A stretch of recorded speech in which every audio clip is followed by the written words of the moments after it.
की जा तुमच्या घराच्या भिंतीवर लिहून ठेवा तुम्हाला या देशाची शासनकर्ती जमात बनायचे. तर ते सगळे प्रसंग पाहून मान्यवर कांशीराम साहेब लहान मुलासारखं ढसाढसा रडत होते.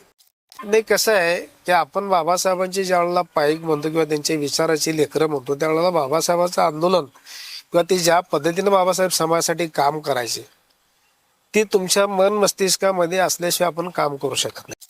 बाबासाहेबांनी त्यांच्या कार्यकालामध्ये पूर्ण हयातभर जेवढी आंदोलनं उभं केली तेवढी कदाचित जगातल्या कुठल्या एखाद्या व्यक्तीनं उभे केले कुठं आपल्याला त्याचा डाटा मिळत नाही. काँग्रेसच्या पुरोगामी विचारावर तुमचा विश्वास आहे? अजिबात नाही. सगळं तकलावतोय. बाबासाहेबच म्हणत मी सांगायची गरज नाही. काँग्रेसचं किंवा गांधीचं दलितांवरचं प्रेम हे दाईचं प्रेम आहे आणि माझं आईचं प्रेम आहे.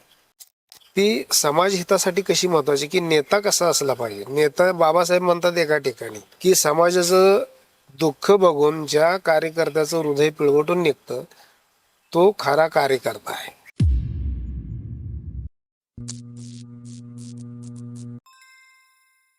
नमस्कार, ब्रेन न्यूज चॅनलच्या पॉडकास्टमध्ये आपलं सर्वांचं स्वागत.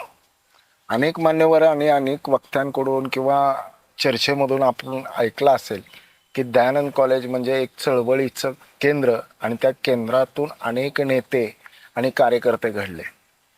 त्याच केंद्राचे किंवा त्याच कॉलेजचा एक शेवटचा टप्पा किंवा अंतिम टप्पा जरी म्हणला काही हरकत नाही की त्या केंद्रातून किंवा त्या खाणीतून किंवा त्या मुशीतून शेवटची जी काही पिढी घडली आणि त्या पिढीचा एक दुवा आपल्याशी संवाद साधणार आहे. आणि विशेष म्हणजे काय की एक बॅलन्स म्हणजे नोकरी किंवा व्यवसाय आणि समाजकार्य ह्या दोन्हीचा मध्य साधत एक आंबेडकरी विचाराचा वसा सर्वांसमोर आजच्या युवकांसमोर ठेवण्याचा अनेक पद्धतीनं अनेक अंगाने अनेक पैलूंनी प्रयत्न करणारे आणि विधी क्षेत्रामध्ये आपलं नावलौकिक मिळवणारे ॲडव्होकेट संजीव सदाफुले आपल्या सोबत आहेत. आज आपण त्यांचा परिचय आणि त्यांचा एकूण जो काय प्रवास आहे तो आज ऐकून घेणार आहोत आणि त्यांच्याबरोबर चर्चाही करणार आहोत. नमस्कार सर. नमस्कार. खूपच दिवसानंतर आपली अशा पद्धतीची भेट होती. आपला परिचय करून दिला तर बरं होईल. म्हणजे सर्वप्रथम मी ब्रेन न्यूज चॅनलच्या सर्व टीमचं मी हार्दिक आभार आणि अभिनंदन करतो यासाठी की आज ज्या कामासाठी किंवा मुलाखतीसाठी तुम्ही मला पाचारण केलं तर समाजामध्ये अशा अनेक गोष्टी आहेत की त्या व्यक्तींचा जो प्रभाव आहे किंवा त्या व्यक्तीचं कार्य आहे तर लोकांपुढं विशेष करून आणण्यासाठी त्या व्यक्तीला प्रयत्न ती करत असते. परंतु त्यासोबतच तुमच्यासारखे समाज माध्यम आहे चॅनल आहे याच्या माध्यमातून पण हे प्रयत्न केले जातात. हे अत्यंत वाखाणण्यासारखी गोष्ट आहे. धन्यवाद. आणि त्यामुळे तुमच्या चॅनलचे मी आभार मानतो. माझा परिचय करून द्यायचा म्हटला तर मी एका सामान्य कुटुंबामध्ये जन्मलेला आहे. माझी आई सोलापूर महानगरपालिकेमध्ये चतुर्श्रेणीमध्ये झाडूवाली म्हणून काम करत होती. वडील माझे सुरुवातीला थिएटरमध्ये काम करत होते कल्पना टॉकीजमध्ये. तदनंतर ते महानगरपालिकेमध्ये रोजंदारी कामगार म्हणून रुजू झाले. माझं नाव आहे ते ॲडव्होकेट संजीव सिद्धराम सदाफुले. माझे वडील सिद्धराम विठ्ठल सदाफुले. त्यांचं नेटिव्ह प्लेस मला त्यांनी सांगितलेलं म्हणजे मी तर तिथं गेलो नाही पण माझे वडील मला सांगायचे किंवा आई सांगायची की जामखेड तालुका जो आहे जामखेड गाव नगर जिल्ह्यात तिथं सदाफुले नावांची बरीच आजही तिथं वसाहत आहे मोठी. तर तिथून ते त्यांच्या आईवडिलांसोबत लहान असताना सोलापूरमध्ये या ठिकाणी चरितार्थासाठी आले. कुठे आणि न्यू बुधवारपेठला आणि ते आले ते इथं स्थायिक झाले. आणि माझ्या वडिलांच्या लहानपणापासून किंवा मी आता जो आहे हा संबंध कालावधी पाहिला तर माझं पूर्ण जे राहणं आहे किंवा जे काय नेटिव्ह प्लेस आहे ते सोलापूरच आहे. आणि सोलापूरमध्येच माझी जडणघडण सगळी झाली. किती भाऊ? एकूण मला 3 भाऊ आणि 1 बहीण. ते काय करतात? त्यापैकी 2 भाऊ माझे फार पूर्वी 1982 ला डेथ झाले त्यांची. सध्या मी आणि माझी बहीण दोघे जात आम्ही. बहीण कोणाच्या घरात? बहीण बनसोडे म्हणून आहेत. बनसोडेंच्या घराण्यामध्ये दिलेली आहे. ती तिच्या कुटुंबामध्ये सुखी आहे आणि तिच्यानंतर मी लहान आहे म्हणजे कुटुंबातला सर्वात लहान मुलगा. शिक्षण प्राथमिक शिक्षण वगैरे? माझं शिक्षण जे प्राथमिक आपल्याला सर्वांना माहित आहे की रासद चंडक हायस्कूल आणि प्रशाला, म्हणजे ज्या ठिकाणी सुरुवातीला प्राथमिक शिक्षण पण मिळत होतं आणि माध्यमिक पण मिळत होतं. तर त्या शाळेमध्ये जे आपल्या निवडणुकीचे शेजारी आहे तिथं 1ली ते 10वी म्हणजे 1ली ते 4थी प्राथमिक विभाग आणि नंतर 5वी ते काळ 10वी. काळ कुठला असेल? साधारणपणे 1984 मी 10वी पासआउट झालो. हो, त्याच्या पूर्वीची 10 वर्ष आपण पकडायची, म्हणजे साधारणपणे 74 पास. 74. म्हणजे त्यावेळेचा दर्जा पण शिक्षणाचा आणि खूप शिक्षक लोक हे तसे होते. खूप खूप चांगला होता, खूप. म्हणजे शिक्षक म्हणजे लोक आजही आठवतात. शिक्षक लोक आठवतात ना. आमच्याकडे मी प्राथमिक शाळेत शिकत असताना, आता त्यांचं मी नाव फक्त सांगतो, आनंद सर म्हणून होते. हो. तर विद्यार्थी सकाळी थंडीत कुडकुडत आल्याच्या नंतर एखाद्या विद्यार्थ्याला उशीर झाला तर ते त्या काळामध्ये, म्हणजे शिक्षकांचा जसा धाक होता की विद्यार्थ्याला छडी मारणं वगैरे, तर अशा प्रकार त्यावेळेला व्हायचे. मग थंडीमध्ये मार लागला की हो. आपोआप पुढच्या वेळेला लवकर यायची बुद्धी मिळायची. तर असे काही स्ट्रिक्ट शिक्षक शालेय जीवनामध्ये, म्हणजे प्राथमिकला आणि पुन्हा नंतर माध्यमिकला सुद्धा 5वी ते 10वी या कालावधीमध्ये सुद्धा बरेचसे असे शिक्षक होते की जे म्हणजे अगदी विद्यार्थ्यांना समजून घेऊन, त्यामध्ये माझ्या स्मरणात राहिले भोसले सर म्हणून आहेत, जे नीलानगरमध्ये राहते. ते हिंदीचे शिक्षक होते क्या बात. आणि अत्यंत चांगल्या पद्धतीने शिकवायचे. मला वाटतं 10वी मला हिंदीमध्ये सर्वात जास्त मला मार्क्स त्या विषयात मिळाले. हो. एक चांगली शिक्षकांची घडी ज्याला म्हणता येईल, आपलं शिस्त लावणं. मग आठवड्यातले मासपेटीचे तास असतील किंवा जे काही सार्वजनिक कार्यक्रम असतील वगैरे, ह्या सगळ्या गोष्टी मैदानावर ज्यावेळेला व्हायच्या त्यावेळेला एक वेगळं उत्साहाचं वातावरण त्यावेळेला क्रिएट व्हायचं. आणि त्याच्यामधून व्हायचं काय की शिक्षणाबद्दलची जी आपली गोडी आहे हम्म. त्यावेळेला आपोआप तयार होत होती. कोण कोण होते, काय ते मित्र वगैरे तुमचे आठवतात क्लासला? आता त्या कालावधीमध्ये माझे बरेचसे मित्र आहेत. त्यापैकी आता मला वाटतं की राजेंद्र बनसोडे म्हणून एक आहेत. बर. माझा गाडीवरती जो नेहमी माझ्या सोबत असतो धोंडराम, तोही त्या शाळेत शिकलेला आहे. याशिवाय किसन साळवे म्हणून आहेत, हम्म. तेही तिथं होते. असे बरेचसे, म्हणजे न्यू बुधवारपेठ हम्म. या विभागातले सगळे माझे जुने मित्र त्या शाळेमध्ये आम्ही, किंवा पूनमचंद गायकवाड आहेत, हम्म. अगदी रमापती चौकात राहणार आहे, आम्ही सगळे एकत्र शिकलेले लोक त्या. हम्म. मग नंतर कॉलेजचं शिक्षण? त्याच्यानंतर मग मी 11वीला दयानंद सायन्स विभागामध्ये प्रवेश घेतला. 84-85. 84लाच. हा. हे साधारणपणे मला फर्स्ट क्लास मिळाला होता. आणि माझ्यापूर्वी माझ्या मामाचा मुलगा डॉक्टर धर्मेंद्र गायकवाड हा 1 वर्ष मला सिनियर होता, तो 12वीत होता. मग माझ्यासोबतच्या टीममध्ये माझे मित्र श्याम शिंगे आहेत, जितेंद्र वाघमारे होते, किंवा राजरत्न इंगळे, अरुण दिलपाग, अनिरुद्ध वाघमारे आणि कदम सर, असे सगळे एक 8-10 लोकांची टीम आम्ही दयानंदला सायन्सला आम्ही प्रवेश घेतला. 11वी 12वी 2 वर्ष त्या कुठल्या फॅकल्टीला? सायन्स विभागामध्ये. सायन्सला. सायन्स. आणि मग तिथं प्रवेश घेतल्याच्या नंतर थोडंसं, आता ज्या एरियामध्ये आपली जडणघडण झालेली आहे हो. तो एरिया म्हणजे बुधवारपेठ, न्यू बुधवारपेठ, हा. हा सगळा चळवळीचा भाग.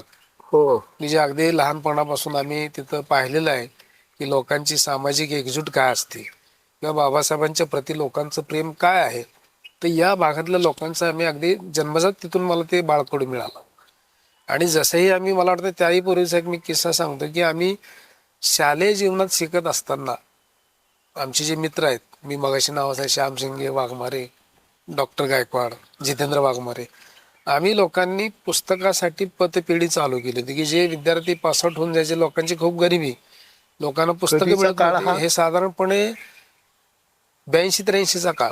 क्या बात आहे. बसप्पा कांबळे आपले भीमरथ चौकामध्ये त्यांची शाळा होती. हो. त्या शाळेमध्ये आम्ही पुस्तकाचं संकलन करायचं. जे यावर्षी 10वी पास झाले त्यांची पुस्तकं गोळा करायची आणि नवीन जे गोरगरीब विद्यार्थी आलेत त्यांना ते सर्क्युलेट करायचे, वाटायचे. हे साधारण 2-3 वर्ष आम्ही ती पुस्तक पिढी चालवली.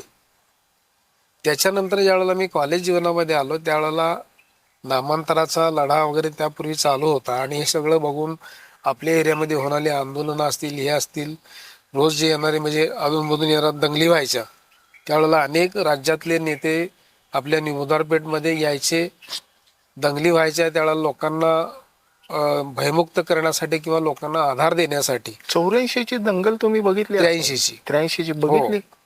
काय खरंच ती वातावरण दंगल जी आहे कसं ती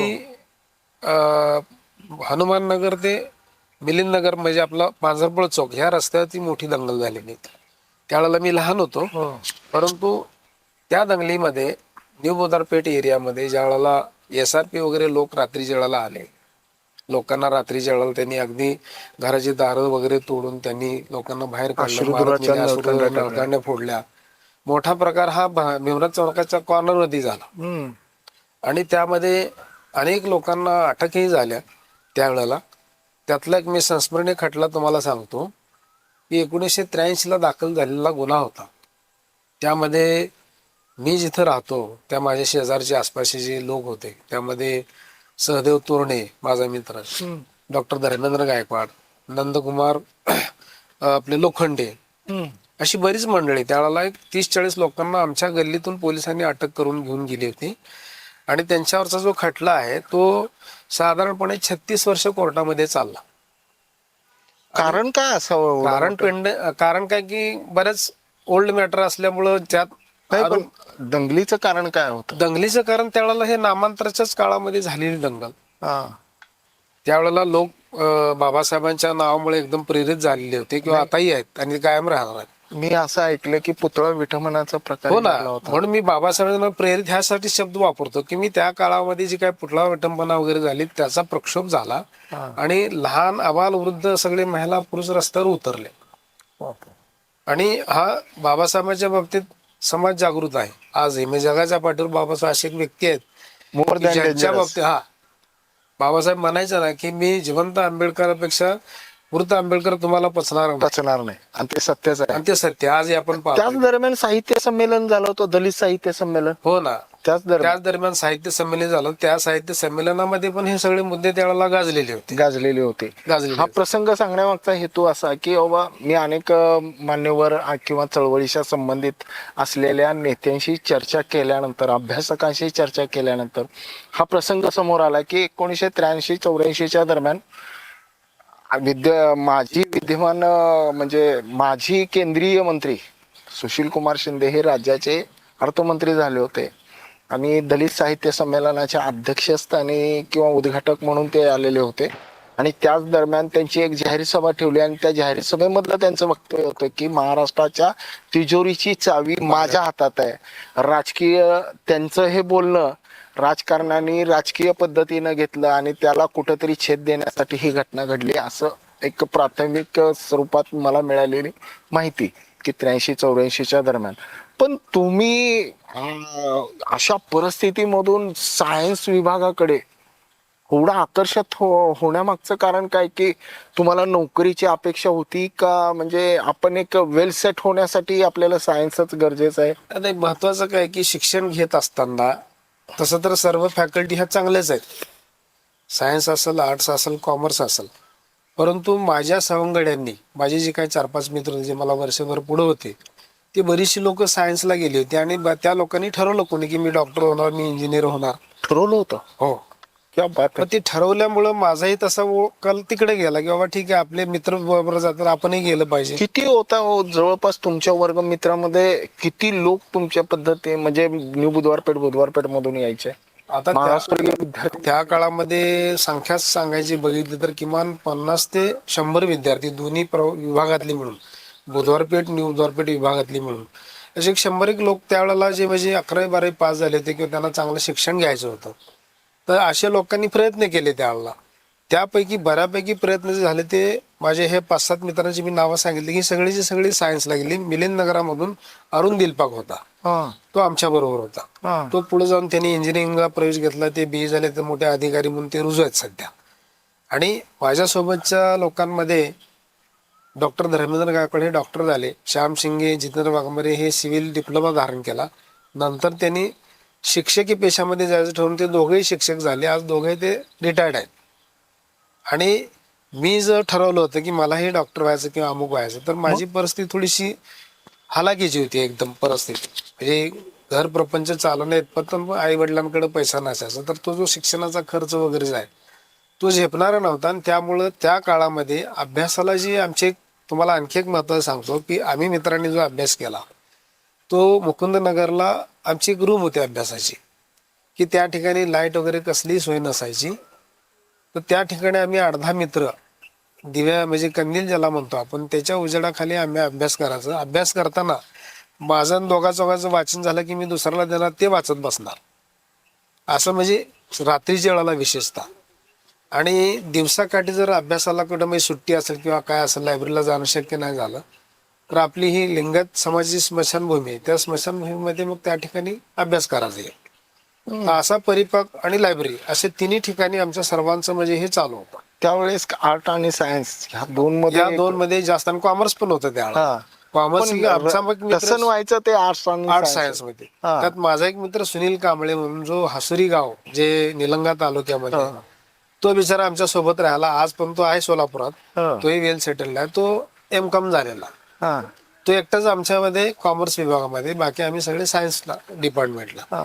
त्यावेळेस एक चळवळीचा मी संदर्भ सुरुवातीला घेतला.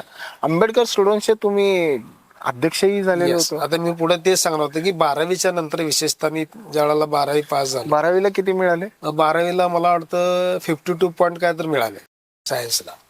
मला म्हणजे मेडिकलला जाण्यात पण मार्क मिळाले, त्यामुळे मी BSc ला प्रवेश घेतला. आणि BSc मात्र मी बॉटनी म्हणजे वनस्पतीशास्त्र या विषयामध्ये फर्स्ट क्लासमध्ये पास झालो, त्या विभागामध्ये वनस्पतीशास्त्राला. तर 12वीच्या नंतर म्हणजे साधारणपणे 1986 पासून किंवा त्याच्यापूर्वी एखाद वर्ष, तर डॉक्टर आंबेडकर स्टुडंट्स असोसिएशन म्हणून जी विद्यार्थी संघटना होती, की जी पूर्वी आपल्या आताच्या चळवळीतले लोक आहेत, ज्यामध्ये राजाभाऊ इंगळे आहेत, राजाभाऊ सरवदे आहेत किंवा राहुल सरवदे आहेत, किंवा त्या काळची जे नेते मंडळी होती, ही संघटना विद्यार्थ्यांची दयानंद कॉलेजमध्ये सुरुवात झाली.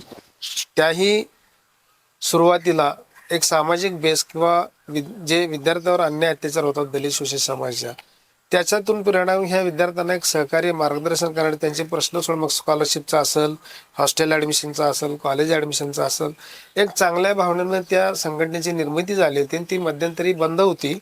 आम्ही ज्या वेळेला हे 5-7 लोक ज्या वेळेला दयानंदमध्ये गेलो, बाबासाहेबांचा लायब्ररीतला आम्ही मोठा फोटो पाहिला की जो यल्ला दासीनी बनवलेला आहे, आणि त्याच्या खाली ती कोणी दिलेलं होतं हे आम्ही पाहिलं.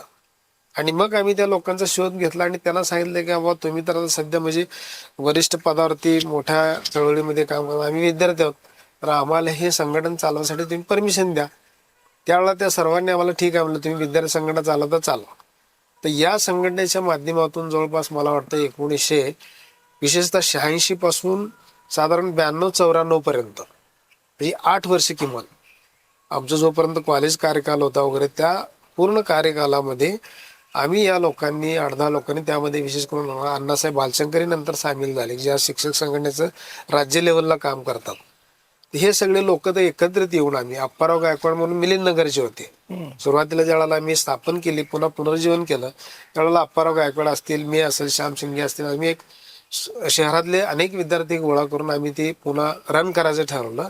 आणि त्याप्रमाणे जवळपास 6 ते 8 वर्ष आपण ही संघटना चालवली. त्यामध्ये सुदैवानं मला पण त्या संघटनेचा जिल्हाध्यक्षपद व्हायचा लाभ मिळाला. आमच्या त्या 8-10 वर्षाच्या स्पॅनमध्ये सोलापूर शहर किंवा जिल्ह्यामध्ये मागासवर्गीय हॉस्टेल्स असतील, किंवा मागासवर्गीय विद्यार्थ्यांचे ॲडमिशनचे प्रश्न असतील, स्कॉलरशिपचे प्रश्न असतील, इवन त्यांच्या कॉम्पिटेटिव्ह एक्झामचे प्रश्न असतील, या सर्व बाबींवरती आम्ही चौकसपणे काम केलं. काम असं केलं की विद्यार्थ्यांच्या प्रश्नावरती त्या काळामध्ये 3-3 हजाराचे मोर्चे आम्ही काढले सोलापूरमध्ये. आता जे आपण सम्यक विचारमंचची व्याख्यानमाला पाहतो आपण, मिलिंद व्याख्यानमाला, तर त्या व्याख्यानमालेच्या पूर्वी आम्ही साधारणपणे 87 ते 92 पर्यंत, जवळपास 93-94 पर्यंत सोलापूरमध्ये आम्ही बाबासाहेबांच्या जयंतीच्या निमित्तानं व्याख्यानमाला चालवली. मग ते टिळक स्मारक मंदिर असेल किंवा भगिनी समाज मंदिर असेल, तर त्यावेळेला आम्ही वामन वाळसारखे लोक असतील, केशव मिश्रामांसारखे लोक असतील, डॉक्टर सुरेश वाघमारे लातूरचे प्राध्यापक, आपले ठोंबरे, अनेक जे दिग्गज, अरुण कांबळे असतील, या सर्वांना आम्ही त्या व्याख्यानमालेमध्ये बोलावून हे सगळे विद्यार्थी आम्ही विद्यार्थी संघटनेच्या मार्फत करायचं सगळं नियोजन आयोजन. आणि ते आल्याच्या नंतर जयंतीमध्ये जो एक चांगला माहोल तयार व्हायचा, विद्यार्थी तिथे यायचे, अटेंडन्स करायचे, आणि जे विचार शेअरिंग त्यांना मिळायचं त्यातून प्रोत्साहन घेऊन ते पुन्हा त्यांच्या पुढच्या आयुष्याच्या मार्गक्रमणाला लागायचे. त्यामध्ये सर्वात महत्त्वाचा मुद्दा तुम्हाला एक सांगू इच्छितो की आंदोलनं जी केली आम्ही, त्यामध्ये प्रकर्षानं मी सांगितलं की विद्यार्थ्यांच्या स्कॉलरशिपचं असेल, शहरामध्ये आम्ही एका टायमाला सगळे कॉलेज बंद करत होतो. आंदोलन करायच्या वेळेला असं जोर जबरदस्तीने आम्ही आवाहन करायचं की बा हा आमचा प्रश्न आहे, ऍडमिशनचा आहे, हॉस्टेलचा आहे किंवा स्कॉलरशिपचा आहे, तर उत्स्फूर्तपणे त्यावेळेला आम्हाला प्रतिसाद मिळायचा. याच्याशिवाय मोर्चे मी सांगितले. आणखी महत्वाचं एक आंदोलन तुम्हाला सांगतो. 12 एप्रिल 1991 माझ्या माहितीप्रमाणे, तारीख कमी जास्त असेल, त्यावेळेला महाराष्ट्र राज्याचे मुख्यमंत्री तत्कालीन माननीय शरदचंद्र पवार होते. त्यावेळेला ते सोलापूरमध्ये 12 एप्रिलला कार्यक्रमासाठी आले होते आणि महानगरपालिकेच्या हिरवळीवरती सकाळी त्यांची 9ला सभा होती, त्यांना पुढे जायचं असल्यामुळं. तर त्या कार्यक्रमामध्ये मी असेल, श्याम शिंगे असतील, वाघमारे असतील, डॉक्टर धर्मेंद्र गायकवाड, पुन्हा 2-4 आमच्या महिला भगिनी, ज्यामध्ये मंजुषा कांबळे किंवा सुनंदा बनसोडे, अशा एक 5-6 विद्यार्थ्यांनी, 8-10 विद्यार्थी, आम्ही ठरवलं की बाबा नामांतराला घोषणा केली सरकारनं पण केलं नाही, तर बाबासाहेबांची शताब्दी आहे 2 दिवसांना आणि शरद पवार इथे येत आहेत, तर त्यांना आपल्याला जाब विचारला पाहिजे. म्हणून आम्ही विद्यार्थ्यांनी ठरवून त्यावेळेला मीटिंग घेऊन शरद पवारांच्या सभेमध्ये निषेध करायचं ठरवून, ज्या दिवशी शरद पवार सोलापूरात आले त्यावेळेला सकाळी आम्ही सर्वात पहिलं जाऊन पहिल्या रांगेत बसलो, विद्यार्थी सगळे, आमची सगळी आंबेडकर सगळी नेते मंडळी पण हजर होती. तर जसेही शरद पवार बोलायला उभं राहिले त्यावेळेला आम्ही महाराष्ट्र शासनाच्या निषेधाच्या घोषणा दिल्या. एवढंच नव्हे तर माझ्यासोबत आलेल्या काही आमच्या भगिनी होत्या, त्यांनी पर्समध्ये बांगड्या आणल्या होत्या, त्या त्यांनी सरकारला म्हणजे बांगड्यांचा हार म्हणून ते प्रतिकात्मक त्यांनी आंदोलन केलं आणि आम्हाला त्यावेळेला जागेवरच अटक करण्यात आली. अटक केल्याच्या नंतर ज्यावेळेला आम्ही पोलीस व्हॅनमधून घेऊन जात होते त्यावेळेला शरद पवारांना नाईलाजानं सांगावं लागलं की त्या विद्यार्थ्यांची काही चूक नाही, आम्ही तो दिलेला जो आश्वासन आहे ते आम्ही आजही पाळलो नाही, त्यामुळे त्यांच्यावर कार्यवाही न करता त्यांना सोडून द्यावं असं त्यांनी सभेमध्ये सांगितल्यामुळं आम्हाला दिवसभर फौजदारचौडी पोलीस स्टेशनमध्ये संध्याकाळपर्यंत बसवलं आणि मग आम्हाला रिलीज केलं. पुन्हा 14 तारखेला मला वाटतं की राहुल गांधी सोलापूरमध्ये आले होते, त्याच दरम्यान त्यांच्याही सभेत आम्ही काय गोंधळ राजीव गांधी तर तेही आले होते. त्यावेळेला त्यांच्याही सभेत गोंधळ घालतील हे विद्यार्थी म्हणून आम्हाला दिवसभरामध्ये जनरल पोलीस स्टेशनला डिटेन केलं होतं आणि त्यांनी ज्यावेळेला सोलापुरातून निघून गेल्याचे कळल्याच्या नंतर पोलिसांना खबर आम्हाला सोडून देण्यात आली. म्हणजे विद्यार्थी दशेत असताना आणखी एक महत्वाचं तुम्हाला सांगतो की त्या काळामध्ये 21 नंबर शाळेमध्ये, जे आता सध्या कस्तुरबा मार्केट शेजारी उभी आहे, आताचे चित्र तिथलं आपण बघतोय की एवढं म्हणावं तसं म्हणजे पॉझिटिव्हली तिथं काय क्रिएट होत नाही, पण त्या काळामध्ये आम्ही जे विद्यार्थी न्यू बुधवारपेठ, मुकुंदनगर, रमाबाई आंबेडकर नगर या भागातले शिक्षण घेतात, जे ग्रॅज्युएट झाले आहेत किंवा ज्यांना कॉम्पिटेटिव्ह एक्झामचा अभ्यास करायचा, अशा लोकांसाठी आम्ही त्या ठिकाणी सायंकाळचे वर्ग चालू केले आहेत. माझ्या माहितीप्रमाणे आम्ही ते 1-1.5 वर्ष वर्ग चालले फ्री ऑफ कॉस्ट. त्याच्यामध्ये सोलापुरातले आपले जे काही प्राध्यापक मंडळी होते, MR कांबळे असतील किंवा त्यांचे भाऊ असतील, मस्के सर असतील, शिंदे सर असतील, या सगळ्यांना आम्ही बोलावून त्या विषयामध्ये जे पारंगत आहेत त्या पद्धतीनं आम्ही त्या विद्यार्थ्यांना रात्रीचे वर्ग भरवून तिथं त्या ठिकाणी कॉम्पिटेटिव्ह एक्झामचा आम्ही तयारी पण करून घेत होतो. किती यश आला माझ्या माहितीप्रमाणे त्यावेळेला 1-1.5 वर्षच हा प्रोग्राम चालला, पण त्या कालावधीमध्ये जे काही विद्यार्थी 550 होते, किमान त्यातले 10 ते 12 विद्यार्थी शासकीय नोकऱ्यामध्ये रुजू झाले त्या. क्या बात. आणि त्याच्यात हो एकदम, आणि हा एकदम बेस्ट लोकांसाठी एकदम पॉझिटिव्ह. जमीन सोडली नाही तुम्ही चळवळीची. नाही, कसं आहे की आपण बाबासाहेबांची ज्या वेळेला पाईक म्हणतो किंवा त्यांच्या विचाराची लेकरं म्हणतो, त्यावेळेला बाबासाहेबांचं आंदोलन किंवा ते ज्या पद्धतीनं बाबासाहेब समाजासाठी काम करायचे ते तुमच्या मन मस्तिष्कामध्ये असल्याशिवाय आपण काम करू शकत नाही. पहिली गोष्ट, शिका, संघटित व्हा, संघर्ष करा, बाबासाहेबांनी दिलेला मंत्र आहे. प्रत्येकानं शिकलं पाहिजे. शिकले याच्यासाठी पाहिजे की माणूस शिक्षणामुळं सज्ञान होतो. शिक्षण घेतल्यामुळं त्याच्या आजूबाजूला काय चाललंय, समाजात काय चाललंय, पुढं मागं काय चाललंय याचं त्याला आकलन होतं आणि तो कुठल्या परिस्थितीत आहे आणि त्याला कुठं जायचं आहे हे केवळ आणि केवळ फक्त शिक्षणामुळे होऊ शकतं. आणि म्हणजे भान राहतं थोडक्यात. भान राहतं. जसं की आता तुम्ही पवारांना सरकारला प्रतिकात्मक तुम्ही बांगड्याचा जाहीर केला. म्हणजे मला वाटतं ह्या व्यवस्थेमध्ये किंवा ह्या अलीकडच्या काळामधला हे शेवटचं आंदोलन असेल इतकं, म्हणजे की समोरासमोर. त्याच्यानंतर ही आंदोलन झालीत, प्रत्येकाने प्रत्येकाच्या पद्धतीने केले, पण उत्स्फूर्तपणे एक विचाराने, एक तत्वानी किंवा आदर्शाने अगदी खरं. अगदी होऊन आपण काही जरी झालं तर कुठंही म्हणजे आपल्याला काय होईल, नाही. कसं होईल, कशा त्याची पद्धतीचं काही परिणामांची तमा न बाळगता आम्ही विद्यार्थी आहोत, आमच्यावर काय कार्य होईल, आणि सीएम समोर आहेत, एवढा मोठा फौजफाटा आहे. हे फक्त शिक्षणाने शक्य होतं. बाकीचे हे लोक आंदोलन, आता असं काय म्हणता येणार नाही की जे कमी शिकले आहेत किंवा थोडंफार ज्यांचं शिक्षण कमी आहे हे आंदोलन करू शकतात, अशातला भाग नाही. परंतु कुठलंही आंदोलन करत असताना त्याला एक वेगळ्या प्रकारची धार त्या आंदोलनाला असली पाहिजे, की ज्या आंदोलनाच्या माध्यमातून समाजाच्या पदरामध्ये काहीतरी पडलं पाहिजे.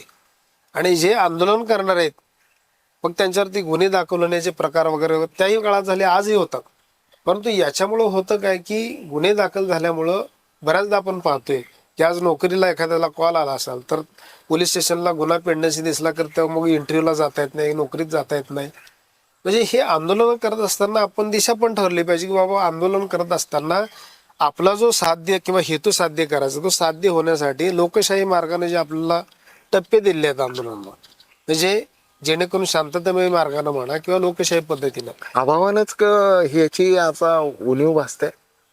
खरंच उणीव भासते. नाही आता कसं आहे की आज आपण बघतो की सोशल मीडिया ज्याला म्हणतो आपण, व्हॉट्सअप, फेसबुक, अमुक तमुक, याच्यामधून प्रत्येक व्यक्तीला जगामध्ये काय चाललंय ते अपडेट त्याच्या हातामध्ये आहे.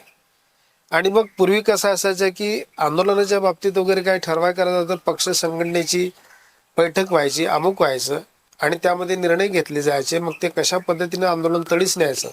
आज थोडंफार या सगळ्या माध्यमातून लोकांना डायरेक्ट माहिती मिळत असल्यामुळं लोक लवकर एकत्र येण्याच्या भानगडीत पडत नाही. तो त्याच्या पद्धतीने त्या स्तरावरती आंदोलनाच्या पाठीमागा लागतो. याच्यामध्ये एक वाक्यता नसल्यामुळे बऱ्याचदा काय होतं की मग काहीतरी प्रक्षोभ होतो आणि मग जे निष्पाप लोक आहेत त्याच्यामध्ये भरडले जातात, त्यांच्यावरती केसेस होतात. त्या दरम्यानच्या काळामध्ये पुस्तक किंवा आंबेडकर रिलेटेड असे काही पुस्तक साहित्य वाचण्याचा संदर्भ. आता ते तुम्हाला सांगतो की आम्ही ज्यावेळेला आमचा हा 8-10 लोकांचा ग्रुप होता, केवळ आम्ही अभ्यास करत नव्हतो. तर जी काही आपल्या बाबासाहेबांनी लिहिलेली पुस्तक आहेत, शंकरराव खरातांनी लिहिलेली पुस्तक आहेत, BC कांबळे BC कांबळेंनी लिहिलेले आहेत, चांगदेराव खरमोडींचं सगळे ग्रंथ आहेत, जे अनेक आपल्यामध्ये दिग्गज लेखक होते त्या, किंवा महात्मा फुलेंची अनेक पुस्तकं आहेत की त्या पुस्तकांचं आम्ही संकलन करून एकमेकांना ती पुस्तकं देऊन त्या काळामध्ये आम्ही वाचन करत होतो, आजही करतोय. परंतु तेवढा वेळ आता मिळत नाही एकूणच सगळ्या कामकाजामुळं.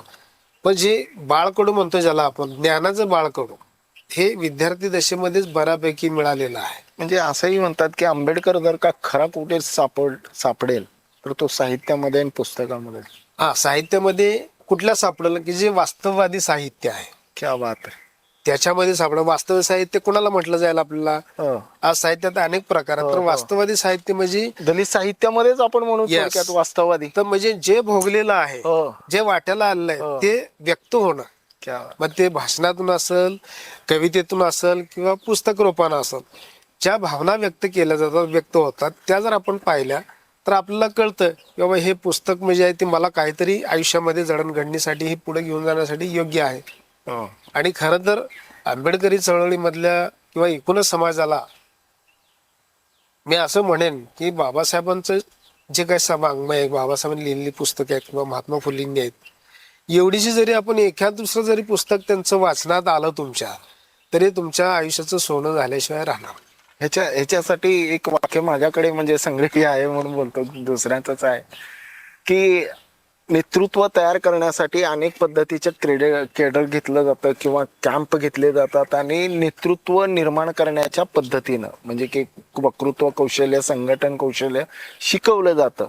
पण दलित साहित्य किंवा आंबेडकरी साहित्याच्या अनुषंगाने जितकं काही वाचन कराल तर केडरमध्ये केलेला कार्यकर्ता हा 100 जणांचं नेतृत्व करतो, पण पुस्तकातून तयार झालेला कार्यकर्ता हा समाजाचं नेतृत्व करतो. हे एका वरिष्ठांनी चर्चेला बोलत असताना हे वाक्य बोललं. खरंच हे सत्य आहे की आज तुमच्यामध्ये जी उर्मी दिसते ती त्याच अंगाने दिसते.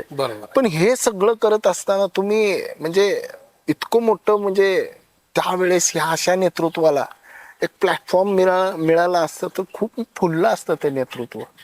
नाही कसं, आता जशी माझी विद्यार्थी दशा संपली त्यावेळेला मी सुरुवातीच्या कालावधीमध्ये मी बघितलं की आपले RPIचे एकत्रीकरणाचे अनेक हो. प्रोग्राम मी हो, स्वतः हो, अटेंड हो, केलेले हो, त्यावेळेला साधारण 93 पूर्वी. हो. आणि अनेक ऐक्याची मिटिंग भाषा खूप ऐक्याची व्हायची. भाषा ज्या वेळेला आम्ही आंबेडकर भवन जे आहे हो. त्या ठिकाणी आंबेडकर भवनच्या बाहेर आम्ही आमची मित्र कंपनी जाऊन 2-2 दिवस त्या ठिकाणी आम्ही राहायचो तिथे की काय होतंय. आणि अशा अनेक वेळा आम्ही पाहिल्याच्या नंतर ज्या वेळेला हे झालं नाही दुर्दैवानं, काही कालावधीकरिता झालं ते पुन्हा विलग झाले आणि समाजाची हानी झाली. त्यामुळं मग त्याच कालावधीमध्ये मान्यवर कांशीराम साहेब ज्यांनी बहुजन समाज पार्टीची स्थापना केली त्यांचं कार्य वेगानं सुरू होतं.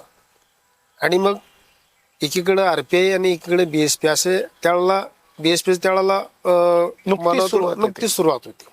पण म्हणजे तुमची द्विधा मनस्थिती होती. सुरुवातीला द्विधा मनस्थिती होती, परंतु माझ्या घरी एक बामशेपचं कॅलेंडर जे मान्यवर कांशीराम साहेब त्यावेळेला एक पानाचं हो, कॅलेंडर हो, काढायचे. हो, हो.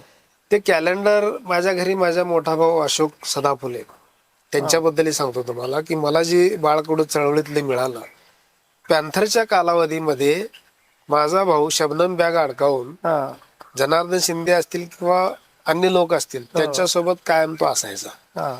मुंबईला मोर्चा निघाला, पूर्वी 4-4:30ला सिद्धेश्वर असायची, घरातून 3-3:30ला बॅग अडकून स्टेशनवर. त्याच्यामध्ये जो लॉंग मार्च निघाला हो. दिल्लीकडं, त्यावेळेला सोलापुरातले 70-71 लोक जे दिल्लीला गेले होते त्याच्यामध्ये माझा भाऊ अशोक सदाफुले, जनार्दन शिंदे, SR गायकवाड, अनेक 71-72 लोक होते. हे लोक सगळे या लोकांना मथुरेच्या स्टेशनमध्ये विदाऊट तिकीट म्हणून पकडलं 70 लोकांना आणि महिनाभर त्यांना कैदेमध्ये ठेवलं, म्हणजे जेलमध्ये ठेवलं की हे विदाऊट तिकीट आले म्हणून. तर त्या काळामध्ये घरातलाच माणूस 1 महिना जेलमधून आलेला होता आणि मी लहान असल्यामुळे त्याच दरम्यान इथं नंगाई मोर्चा निघाला. हो त्याच कारणासाठी की आमचे लोक एवढे तिथं अडकावून ठेवले म्हणून. हा. पॅन्थरच्या माध्यमातून अनेक आंदोलनं झाली की ज्याच्यामध्ये म्हणजे सरकारला जाग आली पाहिजे अशा पद्धतीचे सजग आंदोलन त्या काळामध्ये एक झाले. विनंती करतो साहेब की मथुरेमध्ये 71 लोक अटक होती सोलापूरची. अनेक महाराष्ट्रातून आलेली असतील, मथुरेमध्ये अटक झाली. पण सोलापूरमध्ये एक नंगा मोर्चा हा जो प्रसंग आहे, चळवळ कशी म्हणजे काम करते हे जरा विस्ताराने सांग. तर कसं झालं की त्या काळामध्ये समाजावरती नामांतराच्या माध्यमातून किंवा अन्य कारणावरून जे काही महाराष्ट्रभर जे इथल्या लोकांकडून अन्याय अत्याचार होते ह्या सगळ्याला जनता कंटाळलेली की विशेषतः आंबेडकरी जनता. आणि मग याला कुठेतरी वाचा फोडली पाहिजे, सरकारला जाब विचारला पाहिजे की आमच्यावरच एवढे अन्याय अत्याचार का, जे की बाबासाहेबांनी संविधान लिहिलेलं आहे आणि बाबासाहेबांची लेकरं म्हणून आम्ही घेतो. तर मराठवाडा झोन असेल किंवा इतर झोन असतील, पश्चिम महाराष्ट्र जिथे जिथं आपण बघितले असेल की नामांतराचा प्रश्न निघाला, लोकांवरती अन्याय अत्याचार करायचे, घरदारं जाळली जायची, आई बहिणीवरती अत्याचार केले जायचे. म्हणजे हे राजरोसपणे किंवा खुलेपणा त्या काळात चालल्यासारखं होतं. आणि मग ह्या सगळ्या काँग्रेसचाच काळ का तो अर्थातच पुलोद असेल, काँग्रेस असेल, यांच्याच कार्यकाळामध्ये हे सगळं घडलेलं आहे. पण त्यामुळं जनतेचा जो प्रक्षोभ आहे तो प्रक्षोभ कुठंतरी बाहेर अशा माध्यमातून आला की ज्याला सरकारला जाब विचारत होता की आम्ही तुमच्यासारखीच माणसं आहोत, परंतु आम्हाला मनुष्य म्हणून नीट वागवलं जात नाही. हा एक सरकारला जाणीव करून देण्यासाठीचा हा त्यावेळेचं ते आंदोलन होतं की ना की कोणाला हिनवण्यासाठी होतं. क्या बात. सगळ्यात महत्वाचं म्हणजे. आणि प्रसंग असं झालं की त्या आंदोलनानंतर मात्र सरकार थोडंसं खडबडून जागाही झालं. जिथं कुठं काय घडत असतील घटना त्यावेळेला ऍक्शन घेण्याच्या मूडवर सरकार आला. म्हणजे त्या आंदोलनाचा कुठेतरी परिपाक हा पॉझिटिव्ह मध्ये झाला आणि लोकांच्या आंदोलन अन्याय अत्याचार घटनेमध्ये थोडीफार त्यावेळेला घट झाली. साहेब एक विचारतो, म्हणजे सहज आलेला प्रश्न डोक्यात आता, रस्त्यावरची चळवळ जिवंत असेल तरच कार्यालयातली किंवा व्यवस्थेतली माणसं टिकून राहतात किंवा आपल्या विषयीची धोरणं हे सकारात्मक होतात. या मताशी सहमत आहात तुम्ही? लोकशाहीमध्ये आपण राहतो. लोकशाहीमध्ये जे सरकार आहे, मग प्रशासन असेल किंवा मंत्रिमंडळ असेल, आमदार खासदार असतील, ते जर आपलं ऐकत नसतील, जनतेच्या भावना समजून घेत नसतील, तर जनतेला रस्त्यावर येण्यावाचून पर्याय पण राहत नाही. मग त्याच्यामध्ये 2 प्रकार आहेत. एक आपण आंबेडकरी चळवळ म्हणतो आणि दुसरी जी इतर लोकांनी जे न्याय हक्कासाठी. त्यांच्या न्याय हक्कासाठी लढा उभारलेला लढा, याच्यामध्ये आंबेडकरी चळवळीच्या बाबतीत जास्त चर्चा का होते, तर त्याला कारण आहे बाबासाहेब. बाबासाहेबांनी त्यांच्या कार्यकालामध्ये पूर्ण हयातभर जेवढी आंदोलनं उभं केली तेवढी कदाचित जगातल्या कुठल्या एखाद्या व्यक्तीनं उभे केले कुठं आपल्याला त्याचा डाटा मिळत नाही. पण बाबासाहेबांचं एक आंदोलन, आपण उदाहरण घेतलं चौदार तळ्याचा संघर्ष असेल, पाण्यासाठी आंदोलन जगामध्ये कुठंच झालं पहिलंच आंदोलन. की निसर्गानं दिलेलं पाणी पण आम्हाला नसीब नाही, याच्यासाठी बाबासाहेब आंदोलन करतात. आणि तेही गोरगरीब लोकांना, फाटक्या तुटक्या लोकांना. त्या काळात हजारोच्या संख्येने लोक महाडमध्ये जमले होते. आणि त्या आंदोलनामध्ये पण आपण पाहिलं असेल, आपण इतिहासात वाचतो की तिथेही बाबासाहेबांना प्रताडित करण्यासाठी किंवा हे आंदोलन चिरडण्यासाठी जातीवाद्याकडून त्यावेळेला फार प्रयत्न झाले.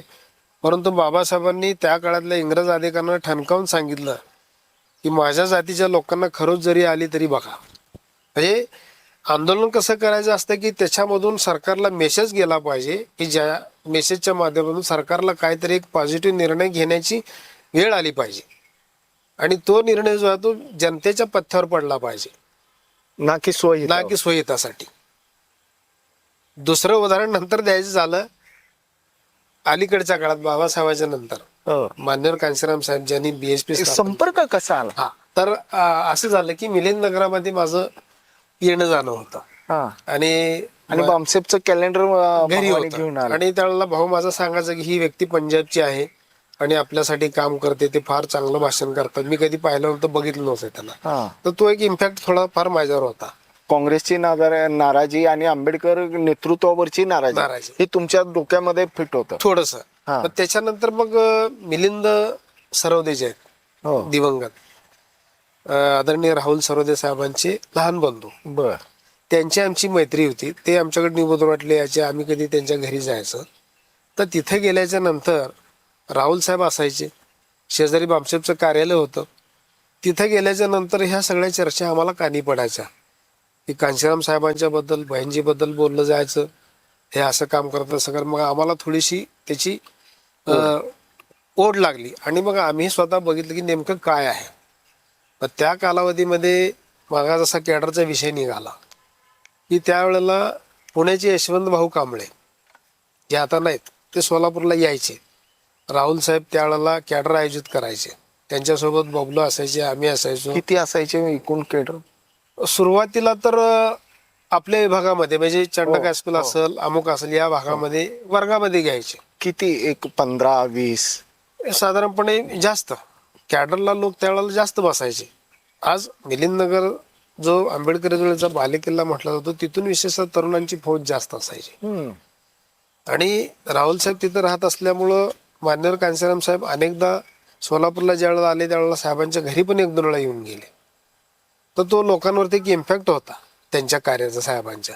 आणि त्यामुळे लोक जुळत राहायचे. मग कॅडरच्या माध्यमातून नेमकं चळवळ कशी केली पाहिजे, कोणाच्या विरुद्ध केली पाहिजे, शत्रू कोण मित्र कोण, हे बाहेर रस्त्यावर कळू शकत नाही किंवा रस्त्यावरच्या आंदोलनात कळू शकत नाही. ते 4 भिंतीमध्ये आंदोलनं कशी चालवावीत, आंदोलनं चालवण्यासाठी तयारी कशी असली पाहिजे, तुमचं हित कशामध्ये, अहित कशामध्ये, आंबेडकरी चळवळ कशी पुढे जाऊ शकते, फोकवू शकते. आणि सर्वात महत्वाचं म्हणजे बाबासाहेबांनी जो सांगितलेला संदेश आहे की जा तुमच्या घराच्या भिंतीवर लिहून ठेवा, तुम्हाला या देशाची शासनकर्ती जमात बनायचे. हे पहिल्यांदा तिथंच ऐकलं वाक्य. तर हे ऐकलं आणि कॅडर मधून हे सातत्याने आजही आम्ही बिंबवतो. आता मी स्वतः पण 2-5 घंट्याचा कॅडर कॅम्प घेतो. महाराष्ट्रामध्ये अनेक कॅडर कॅम्प चालतात. नवीन येणाऱ्या पिढीला चळवळीचं काय बाळ कडू नाही, त्यांना माहिती नाही. फक्त बाबासाहेबांची जयंती, सण वार वगैरे सगळं माहिती आहे, ते जन्मजात आपल्याकडे, ते कोणी सांगायची गरज नाही. परंतु हा आंबेडकरवाद आपल्याला पुढे घेऊन जायचा असेल तर तो कॅडर मध्येच तुम्हाला समजलं का साहेब की आपला शत्रू कोण आणि आपण करतोय काय, कुणाला इंडिकेट केलं जायचं शत्रू मध्ये? इंडिकेट म्हणजे त्या काळातले जे काही दलित विरोधी किंवा बहुजन विरोधी निर्णय घेणारी सरकार असायची. अर्थातच मग त्या कालावधीमध्ये काँग्रेसचं सरकार होतं बहुतांश काळ. नंतर पुन्हा BJPचा काळ आला. दोन्ही मान्यवर कांशीराम साहेब म्हणायचे की कांग्रेस और BJP एक ही सिक्के के 2 पहलू है, एक नागनाथ है और दूसरा सापनाथ है. अगर दोनों काटते हैं तो बचने की कोई संभावना नहीं है. याच्यापासून आपण सावध राहायला पाहिजे. प्रत्यक्ष भेट झाली साहेबांची? अनेक वेळा. साधारण पहिल्यांदा पहिली भेट कधी झाली? पहिली भेट मला वाटतं कुठे आणि साहेब कशी? सोलापूरला आल्याच्या नंतर कार्यक्रमातच आलेले होते साहेब. कुठलं म्हणजे साल काय असं? साधारणपणे मला वाटतं बहिणजींची सभा झाली होती हा. नॉर्थकोट मैदानामध्ये. तो कालावधी असेल किंवा त्याच्यानंतर साधारणपणे मला वाटतं 92-93च्या नंतर मी म्हणजे माझा पक्षातला प्रवेश हा 93चा आहे. तर त्याच्यानंतर हा सुरुवातीचा काळ असू शकतो की गेस्ट हाऊसला पहिल्यांदा साहेबांना दुरून बघायचा योग आला. त्यांचं जे रूप होतं किंवा त्यांचं जे एकूणच त्यांची छबी होती की त्यांच्या जवळ जाऊन बोलायची अशी कुणाची धाडस होत नव्हती. म्हणजे ते एक महापुरुषाचं वलय असतं त्या पद्धतीचं त्यांचं ते वलय होतं.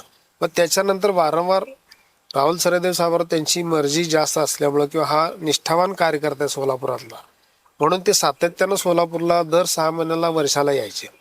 साधारणपणे 94 ते 2003 या 10-11 वर्षाच्या कालावधीमध्ये सातत्यानं मला कांशीराम साहेबांना सोलापूरमध्ये पुण्यामध्ये जिथं आसपास 200-400 किलोमीटर परिसरात यायचे त्या प्रत्येक ठिकाणी सभा संमेलनं मिटिंगला गेल्याच्या नंतर अगदी जवळून साहेबांना बघायचा योग आला. जे सभेमध्ये दिसायचे साहेब किंवा बोलायचे, वक्तव्य करायचे, संदेश द्यायचे, तेच खाजगी आयुष्यात होतं? खाजगी आयुष्यात किती पहिलं गंभीर सांगतो, होतं? खाजगी आयुष्य तर त्यांना तसं नव्हतंच. कारण त्यांचं घर प्रपंच काही नव्हता. हो. अगदी त्याने घर म्हणजे सरकारी नोकरी हा सगळा इतिहास माहित आहे की साहेब पुण्यात काम करत असताना तिथून ते बाहेर पडले, रिझाईन दिला, अमुक तमुक लग्न. तर खाजगी आयुष्य म्हणजे त्यांना शून्य जर म्हटलं तरी चालेल की काहीच नव्हतं. जे काय असेल ते कार्यकर्त्यांमध्ये. तर जे स्टेजवर बोलायचे साहेब त्याच्यापेक्षा 4 भिंतीच्या 4 कार्यकर्ते जरी भेटायला आले समोर दिसले तरी त्यांना 2-2 तास समजावून सांगायचे. म्हणजे तितक्याच ताकदीनं बोलायचे. तेवढ्याच ताकदीनं आणि बोलण्यामध्ये कुठेही आरोगन्सी नाही किंवा चढ उतार नाही, काय नाही. एखादा जो प्रवचन देणारी व्यक्ती असते त्या पद्धतीनं ते त्या भाषेमध्ये समजून सांगायचे की हमें इस देश में क्या करना है. बाबासाहेबांची मुवमेंट पुढे घेऊन जायसाठी आपल्याला काय करावं लागेल, त्याचं नियोजन कसं करावं लागेल. तर अगदी ते म्हणजे कॅडर स्वतःच घ्यायचे. ते 2 तास जरी बसला. तुम्हाला किस्सा सांगतो मी. एकदा साहेब नॉर्थकोटच्या प्रशालेमध्ये सभेला आले होते. रात्रीची पावसात सभा झाली. ती मोठी सभा झाली. साहेबांनी भिजत भाषण केलं. दुसऱ्या दिवशी साहेबांना सकाळी पुढच्या दौऱ्याला जायचं होतं. चार्टर्ड फ्लाईटनं आले होते ते. तर त्यावेळेला आम्ही त्रिपुर सुंदरीला साहेबांना सकाळी निरोप द्यायचा म्हणून आम्ही जाऊन 8 वाजता बसलो तयार होऊन. 8:30ला ते साधारण ड्रेसवरच लुंगी घालून शर्ट घालून आमच्या समोर आले आणि जे बसले ते 10:30 वाजले तरी उठायला तयार नाहीत. 8-10 लोक आम्ही त्यावेळेला होतो. त्यावेळेला त्यांचे जे पायलट होते त्यांनी आले, साहब हमको ये बजे का टाइम है, हमको निकलना अभी ऑलरेडी 1.5 घंटा लेट हुआ है. त्यावेळेला त्यांच्या लक्षात आलं की आपलं पुढं गावाला जायचं. म्हणजे भानच सगळं विसरायचं, भान वगैरे सगळं विसरून. आणि आणखी एक त्यांचा म्हणजे मी जवळून पाहिलेला किस्सा आहे जो 2002 सालामध्ये ज्यावेळेला बहुजन समाज पार्टीच्या वतीनं कोल्हापूरमध्ये राजर्षी शाहूजी महाराज यांच्या जयंतीच्या निमित्तानं जे आरक्षणाला 100 वर्ष पूर्ण झाली होती की शाहू महाराजांनी त्यांच्या करवीर नगरीमध्ये 50% आरक्षण SC ST OBC दिलं होतं. त्याची शताब्दी होती आणि हे शताब्दी वर्ष आणि उत्तर प्रदेशमध्ये बहिणी त्यावेळेला मुख्यमंत्री होते. तर तो कार्यक्रम पार्टीनं आपल्या जोरावरती, तुम्हाला सांगतो मी त्या कार्यक्रमाचा विटनेस आहे. आम्ही सोलापुरातून 100 व्हॉलेंटियर फोर्सचे BVFचे कार्यकर्ते तयार करून घेऊन गेलो. 10 दिवस आम्ही तिथे. बहिणजीने काय विशेष व्यवस्था केली सांगतो ना तुम्हाला की त्या कार्यक्रमामध्ये जवळपास 50 ते लाख लोक बसतील एवढा मोठा पेंडल वॉटरप्रूफ टेंट उभा केलेला होता. याशिवाय जे लोक परगावरून आले त्यांच्या सकाळ दुपार संध्याकाळच्या जेवणाची, नाश्त्याची, चहाची, राहण्याची सगळी सोय. याशिवाय अख्ख्या कोल्हापूर शहरामध्ये जे काही सुशोभीकरण होतं, लाइटिंग वगैरे असतात चौरावर इकडे तिकडं, माझ्या माहितीप्रमाणे 200-400 त्यांनी जनरेटर लावले होते. महाराष्ट्र शासनाची वीज पण वापरली नाही. आणि मुख्य कार्यक्रम जो झाला त्या कार्यक्रमामध्ये बहिणजी ज्या वेळेला आल्या, साहेब तर तिथंच होते 4-5 दिवस अगोदर. तिथंच 20 सगळी तारखेची व्यवस्था सगळी व्यवस्था ते स्वतः हँडल करत होते. अरे बापरे. आणि महाराज होते बरोबर त्यांच्या, ते प्रोग्राम मध्ये आले होते. हा. 26 जुलैला जो मुख्य कार्यक्रम झाला त्यावेळेला बहिणजी ह्या कार्यक्रमस्थळी आल्या. त्यावेळेला तुम्हाला सांगतो की महत्वाचे आरक्षणाबद्दलच्या सगळ्या चर्चा झाल्या, सगळं झालं. आणि त्या कार्यक्रमामध्ये बहिणजीने आणि मान्यवर कांशीराम साहेबांनी जे एक हॉस्टेल शाहूजी महाराजांनी सुरू केलं होतं, तर त्या हॉस्टेलला 10 लाख रुपयाचा धनादेश त्या लोकांना, सकाळी स्वतः तिथे गेले, त्यांनी पाहिलं त्याची दुरावस्था, आणि त्या लोकांना तिथे नेऊन त्यांनी 10 लाखाचा धनादेश दिला. मी परवाच 26 जूनला त्या कार्यक्रम, मी गेलो होतो कोल्हापूरला, पुन्हा कार्यक्रम होता पार्टीचा, त्या हॉस्टेलला मी जाऊन आलो. तर त्या हॉस्टेलच्या लोकांनी 2002, आज 2025 आहे, 22-23 वर्षानंतर सुद्धा त्यांनी ती घटना त्यांच्या संस्मरणात राहिली आहे. त्यांनी आमचा बोलून आदर सत्कार केला. अर्थात हे श्रेय सगळं बहिणजींचं आणि साहेबांचं आहे. याशिवाय शाहूजी महाराजांच्या नावानं हॉस्पिटल काढलं होतं, त्याची कोनशिला बहिणजींनी तिथं अनावरण केली मंडपामध्ये त्या, आणि तो दगड, ती फरशी ज्याला कोनशिला म्हणतो, ती विमानानं तिथं घेऊन गेले आणि तिथं लावली त्यांनी. ती शाहूजी महाराजांच्या नावानं जे सरकारी अस्पताल सुरू केलं होतं. आणि त्याच दिवशी संध्याकाळचं तुम्हाला एक मी किस्सा सांगतो की ज्या वेळेला पथनाट्य सादरीकरण होत होतं सांस्कृतिक कार्यक्रमामध्ये मराठीतून, त्यावेळेला मान्यवर साहेब, बहिणजी, सगळे प्रमुख लोक बसले ते, आम्ही बॅरागेटिंगच्या पाठीमागं उभा होतो. त्यावेळेला 2-3 प्रसंग त्यांनी दाखवले कार्यकर्ते. त्यामध्ये बाबासाहेबांना जे पानवठ्यावरून किंवा बाबासाहेबांचं कटिंग करण्यासाठी न्हावी नकार देत होता, किंवा महात्मा फुलेंना लग्नाच्या वरातीतून काढणं, असे काही प्रसंग त्या ठिकाणी सादरीकरण होत होतं. तर ते सगळे प्रसंग पाहून मान्यवर कांशीराम साहेब लहान मुलासारखं ढसाढसा रडत होते. 2-3 तास ऐकत नव्हते. दुसऱ्या दिवशी ज्या वेळेला बहिणजी जायला निघाला, त्यावेळेला आम्ही त्या हॉटेलवर पोहोचलो. जब्बार पटेल ज्यांनी बाबासाहेबांचा चित्रपट काढला, त्यांनी सांगितला किस्सा की म्हटले, मी बाबासाहेबांचा चित्रपट साहेबांना दाखवला, चित्रपट संपून गेला तरी ते रडत होते म्हणले. मलाच भीती वाटली की ह्यांना काहीतरी हायपरटेन्शन काहीतरी व्हायचं. हे सांगण्याचं तात्पर्य काय आहे की ही लिंक जी आहे ती समाज हितासाठी कशी महत्वाची, की नेता कसा असला पाहिजे. नेता, बाबासाहेब म्हणतात एका ठिकाणी की समाजाचं दुःख बघून ज्या कार्यकर्त्याचं हृदय पिळवटून निघतं तो खरा कार्यकर्ता आहे. हे तरुणांबद्दलचं बाबासाहेबांनी त्या काळात केलेलं बघताय, ते सर्वांसाठी लागू आहे, सर्व काळ लागू आहे, आजही लागू आहे. तितक्याच तर आपल्याला ही चळवळ किंवा हे सगळं पुढे घेऊन जायचं असेल तर बाबासाहेबांच्या मार्गानं जाणं अत्यंत गरजेचं आहे. बाबासाहेबांचे समाजाच्या प्रती आणि पुस्तकाच्या प्रती किती प्रेम होतं आपण पाहिलेलं आहे. पुस्तकं, बाबासाहेबांची जहाज बुडाली पुस्तक घेऊन येणारे विलायत येऊन, तर बाबासाहेब त्याच्यासाठी डसडसा रडले की माझी ज्ञानसंपदा बुडाली. पुस्तकाच्या वरती एवढं प्रेम होतं. आज नवीन येणारा कोणत्या का समाजाचा तो तरुण असला, त्यांनी पुस्तकाशी लगाव ठेवला पाहिजे. साहेब, तुम्ही एक प्रसंग सांगितला की बसपाचा, आणि उत्तर प्रदेशमध्ये सरकार होतं बसपा मायावतीचं, आणि तुम्ही केडर बेस, बहुजन ही संकल्पना, ओबीसी फॅक्टर, SC, ST आणि ओबीसी हा जर का एकत्रित आला तर देशाचं आणि राज्याचं राजकारण बदलू शकतो. बरोबर. ह्याच्यासाठी खूप तुम्ही प्रयत्न केले ऍज ए केडर बेस कार्यकर्ता. बिलकुल. तो प्रयोग उत्तर प्रदेशमध्ये यशस्वी झाला, महाराष्ट्रात किंवा इव्हन सोलापूरमध्ये तो काय यशस्वी झाला नाही. याचा अर्थ असा घ्यायचा का की ओबीसीनं किंवा ओबीसीच्या मनातली आज ही अस्पृश्यता गेली नाही? ते त्याचं अनेक फॅक्टर आहेत. ओबीसी आणि SC ST एकत्र न येण्याचे सगळ्यात महत्वाचा फॅक्टर आहे की या लोकांनी एकत्रित येऊ नये, यासाठी या ठिकाणी काम करणारे जे प्रस्थापित पक्ष आहेत, काँग्रेस आहे, BJP आहे, सेना, हे सगळेच या लोकांनी त्या समाजामध्ये एवढा संभ्रम तयार केलेला आहे की प्रत्येक समाजाला किंवा जातीला सांगितलं तू श्रेष्ठ आहे. आणि हा दुर्दैवानं प्रकार जो आहे तो आजही चालू आहे. महाराष्ट्रात अधिक आहे.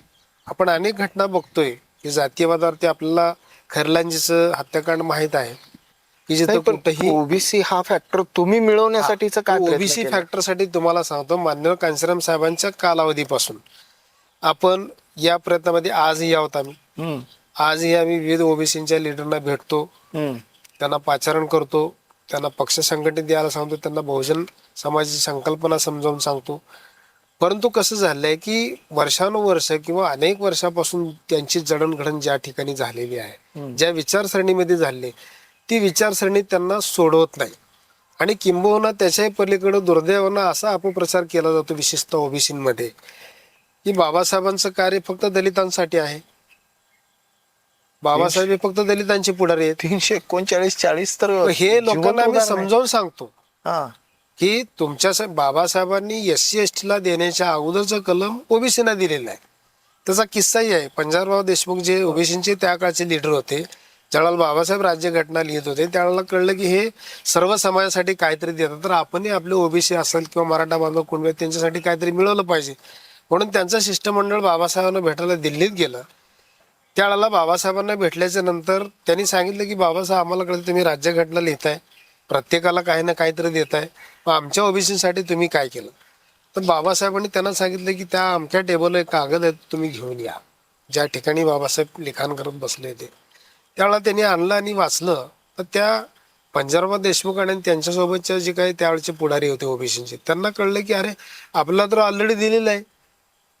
340व्या कलमामध्ये असेल किंवा 41व्या कलमामध्ये असेल, जी आरक्षणाची तरतूद बाबासाहेबांनी केली, त्याच्या अगोदर SC STच्या अगोदरचं कलम बाबासाहेबांनी त्यांच्यासाठी लिहिलं. रडले म्हणतात ते. रडले.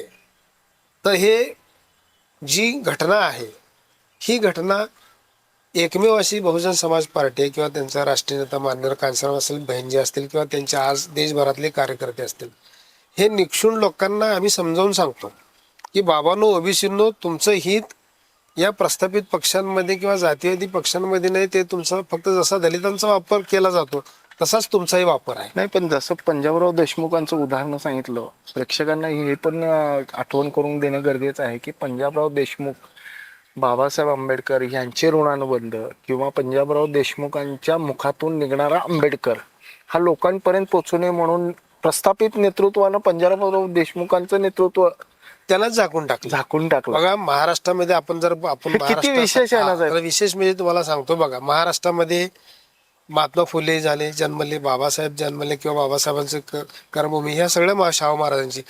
आज बघा, या तिन्ही महापुरुषांना दलित समाजातल्या विशेषतः आज आपण ज्यांना बौद्ध म्हणू, त्यांनी पूर्णपणे ऍक्सेप्ट केलं, स्वीकारलेलं आहे.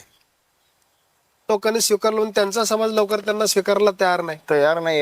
ही दुर्दैवाची गोष्ट आहे. दुर्दैव. परवाचं तुम्हाला उदाहरण सांगतो. 26 जूनच्या रात्री, मी 25 जूनला मी कोल्हापुरात होतो. रात्री आम्ही शाहूजी महाराजांना अभिवादन करायला दसरा चौकातल्या पुतळ्याजवळ आमची टीम सगळी होती प्रदेशची. तिथे गेल्यानंतर 150 कार्यकर्ते आम्हीच होतो. आम्ही शाहू महाराजांना अभिवादन केलं, आतषबाजी केली 15-20 मिनिट. मी सगळीकडे इकडे तिकडे बघितलं, स्थानिक लोकलचे कुणीच लोक नव्हते. लोक जाऊ द्या. हे कसं आहे की या लोकांनी समाजाच्या जागृतीचं काम केलं. दुर्दैवानं त्यांच्या समाजाच्या लोकांनाही पचनी पडत नाही आणि हे सत्कार्य आहे. खरं तर त्यांनी स्वतः यामध्ये उडी घ्यायला पाहिजे.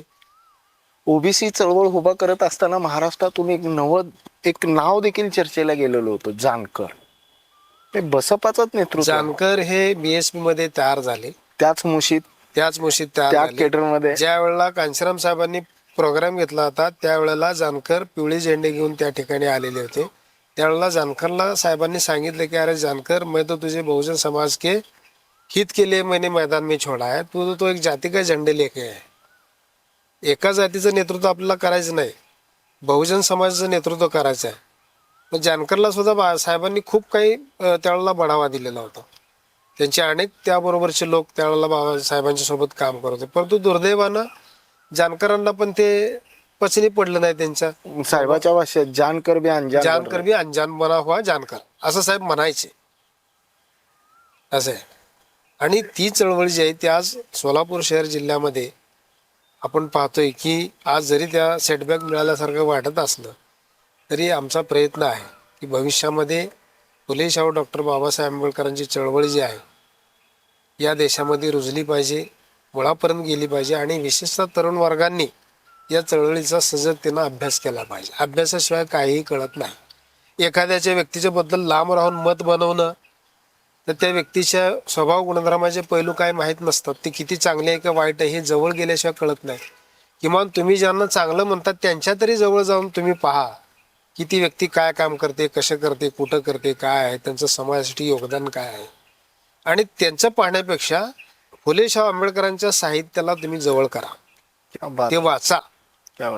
वाचला जे लोक हे वाचतील ते लोक वाचतील. आयुष्यामध्ये कधीही शांत बसणार नाहीत. आज तुमच्या माहितीसाठी सांगतो, मी विद्यार्थी दशेपासून आजपर्यंत गेली 40 वर्ष जवळपास मी ह्या आंदोलनामध्ये आहे. मलाही अनेक वेळा म्हणजे आंदोलनामध्ये आम्हालाही अटक झाली, आम्हीही मोर्चे काढले, केसेस झाल्या. आता मी कोर्टातच असल्यामुळं त्याबद्दल सजग असतो थोडासा, किंवा येणाऱ्या आपल्या समाज पण बांधवांना. हे सगळं करत असताना तुम्ही वकिली पेशा का निवडला? आता ते सांगतो की बाबासाहेबांचे जे फोटो बघायचं किंवा त्यांची लायब्ररी ग्रंथालय बघायचं, मोठमोठे पुस्तकं हे ते सगळे दिसायचे. आणि त्या काळात आम्ही त्या विचारानं भारावून गेलेलो होतो. माझे काही मित्र मेडिकलला गेले, काही इंजिनिअरिंगला गेले. मला मेडिकलला प्रवेश मिळाला नाही, बरंच झालं माझ्या हितानं, कारण झालं असतं तर मी कोणातरी डॉक्टरकी करत बसलो असतो. परंतु ज्या वेळेला BSc झालं माझं, त्यावेळेला मला विचार आला की पुढचं MSc शिक्षण मी कोल्हापूरला घेऊ शकत नव्हतं जाऊन. अरे बाप. त्यावेळेला मी LLB ला सोलापुरात ऍडमिशन घेतलं. आणि LLB पासआउट झाल्याच्या नंतर त्या दिवसापासून आजपर्यंत, त्याच्या अगोदरच 8-10 वर्ष मी लोकांमध्ये सातत्याने फिरत असल्यामुळं लोकांच्या प्रती माझी ओळख पाळख सगळी होती. आणि सर्वात महत्त्वाचं सांगतो की मी पासआउट झाल्याच्या नंतर आपल्या सोलापूर शहर आणि जिल्ह्याच्या आसपासचे जे लोक आहेत, ज्यांच्यावरती चळवळीच्या माध्यमातून अनेक गुन्हे दाखल झाले निष्पाप लोकांवरती किंवा कार्यकर्ते, त्या सर्व कार्यकर्त्यांची कामं त्यावेळेसपासून आजपर्यंत मी आजही तेवढ्याच तडीतापडीनं करतोय. सामाजिक आंदोलनाच्या कुठल्याही कामामध्ये कुणाकडूनही 1 रुपया न घेता त्यांना न्याय मिळवून देणं ही माझी प्राईम जबाबदारी, जिम्मेदारी आहे. आणि ती मी करत राहणार. आज ॲडव्होकेट संजीव सदाफुले असं नाव ऐकले की एक ब्रँड वाटतं. त्याचं कारण आहे की ज्या समाजामध्ये मी काम करतो किंवा मग आपल्या लोकांमध्ये, आता याच्यासोबतच मला इतरही समाजामध्ये लोकांनी थोडंफार स्वीकारलेलं आहे किंवा एक स्वीकारलंय. पुरोगामी विचाराची व्यक्ती आहे, किंवा कमी पैशात गेल्याच्यानंतर यांच्याकडे काम होतं, अमुक होतं, ह्या गोष्टी लोकांच्या मनावरती बिंबलेल्या आहेत. आणि आज हा व्यवसाय मी फक्त वकिली पैसे कमवण्यासाठी नाही करत. क्या बात. लोकांना आपल्या व्यवसायासाठी फायदा देता आला पाहिजे. त्याचं उदाहरण मी तुम्हाला सामाजिक बांधिलकी ठेवली 100% ठेवायला पाहिजे, आणि ती कायम राहणार. आणि येणार आता जे काम करतात वकील बांधव, त्यांनाही माझी विनंती आहे, ज्या चळवळीतून समाजामधून आलात तुम्ही, त्या समाजाचं हित बघितलंच पाहिजे. पैसा हा दुय्यम आहे. बाबासाहेबांनी त्यांच्या हयातीमध्ये पैशाला कधीही कवडी मोल किंमत दिलेली नाही, म्हणून ते जगात श्रेष्ठ आहेत. असं एखादा प्रसंग आहे का की बाबा खूप म्हणजे रिअर ऑफ रिअर मध्ये ती घटना तुमच्यापर्यंत आली आहे, तिला न्याय देणं गरजेचं आहे आणि तिच्याकडे पैसेच नाही आहेत तुमच्या वकिलीचे?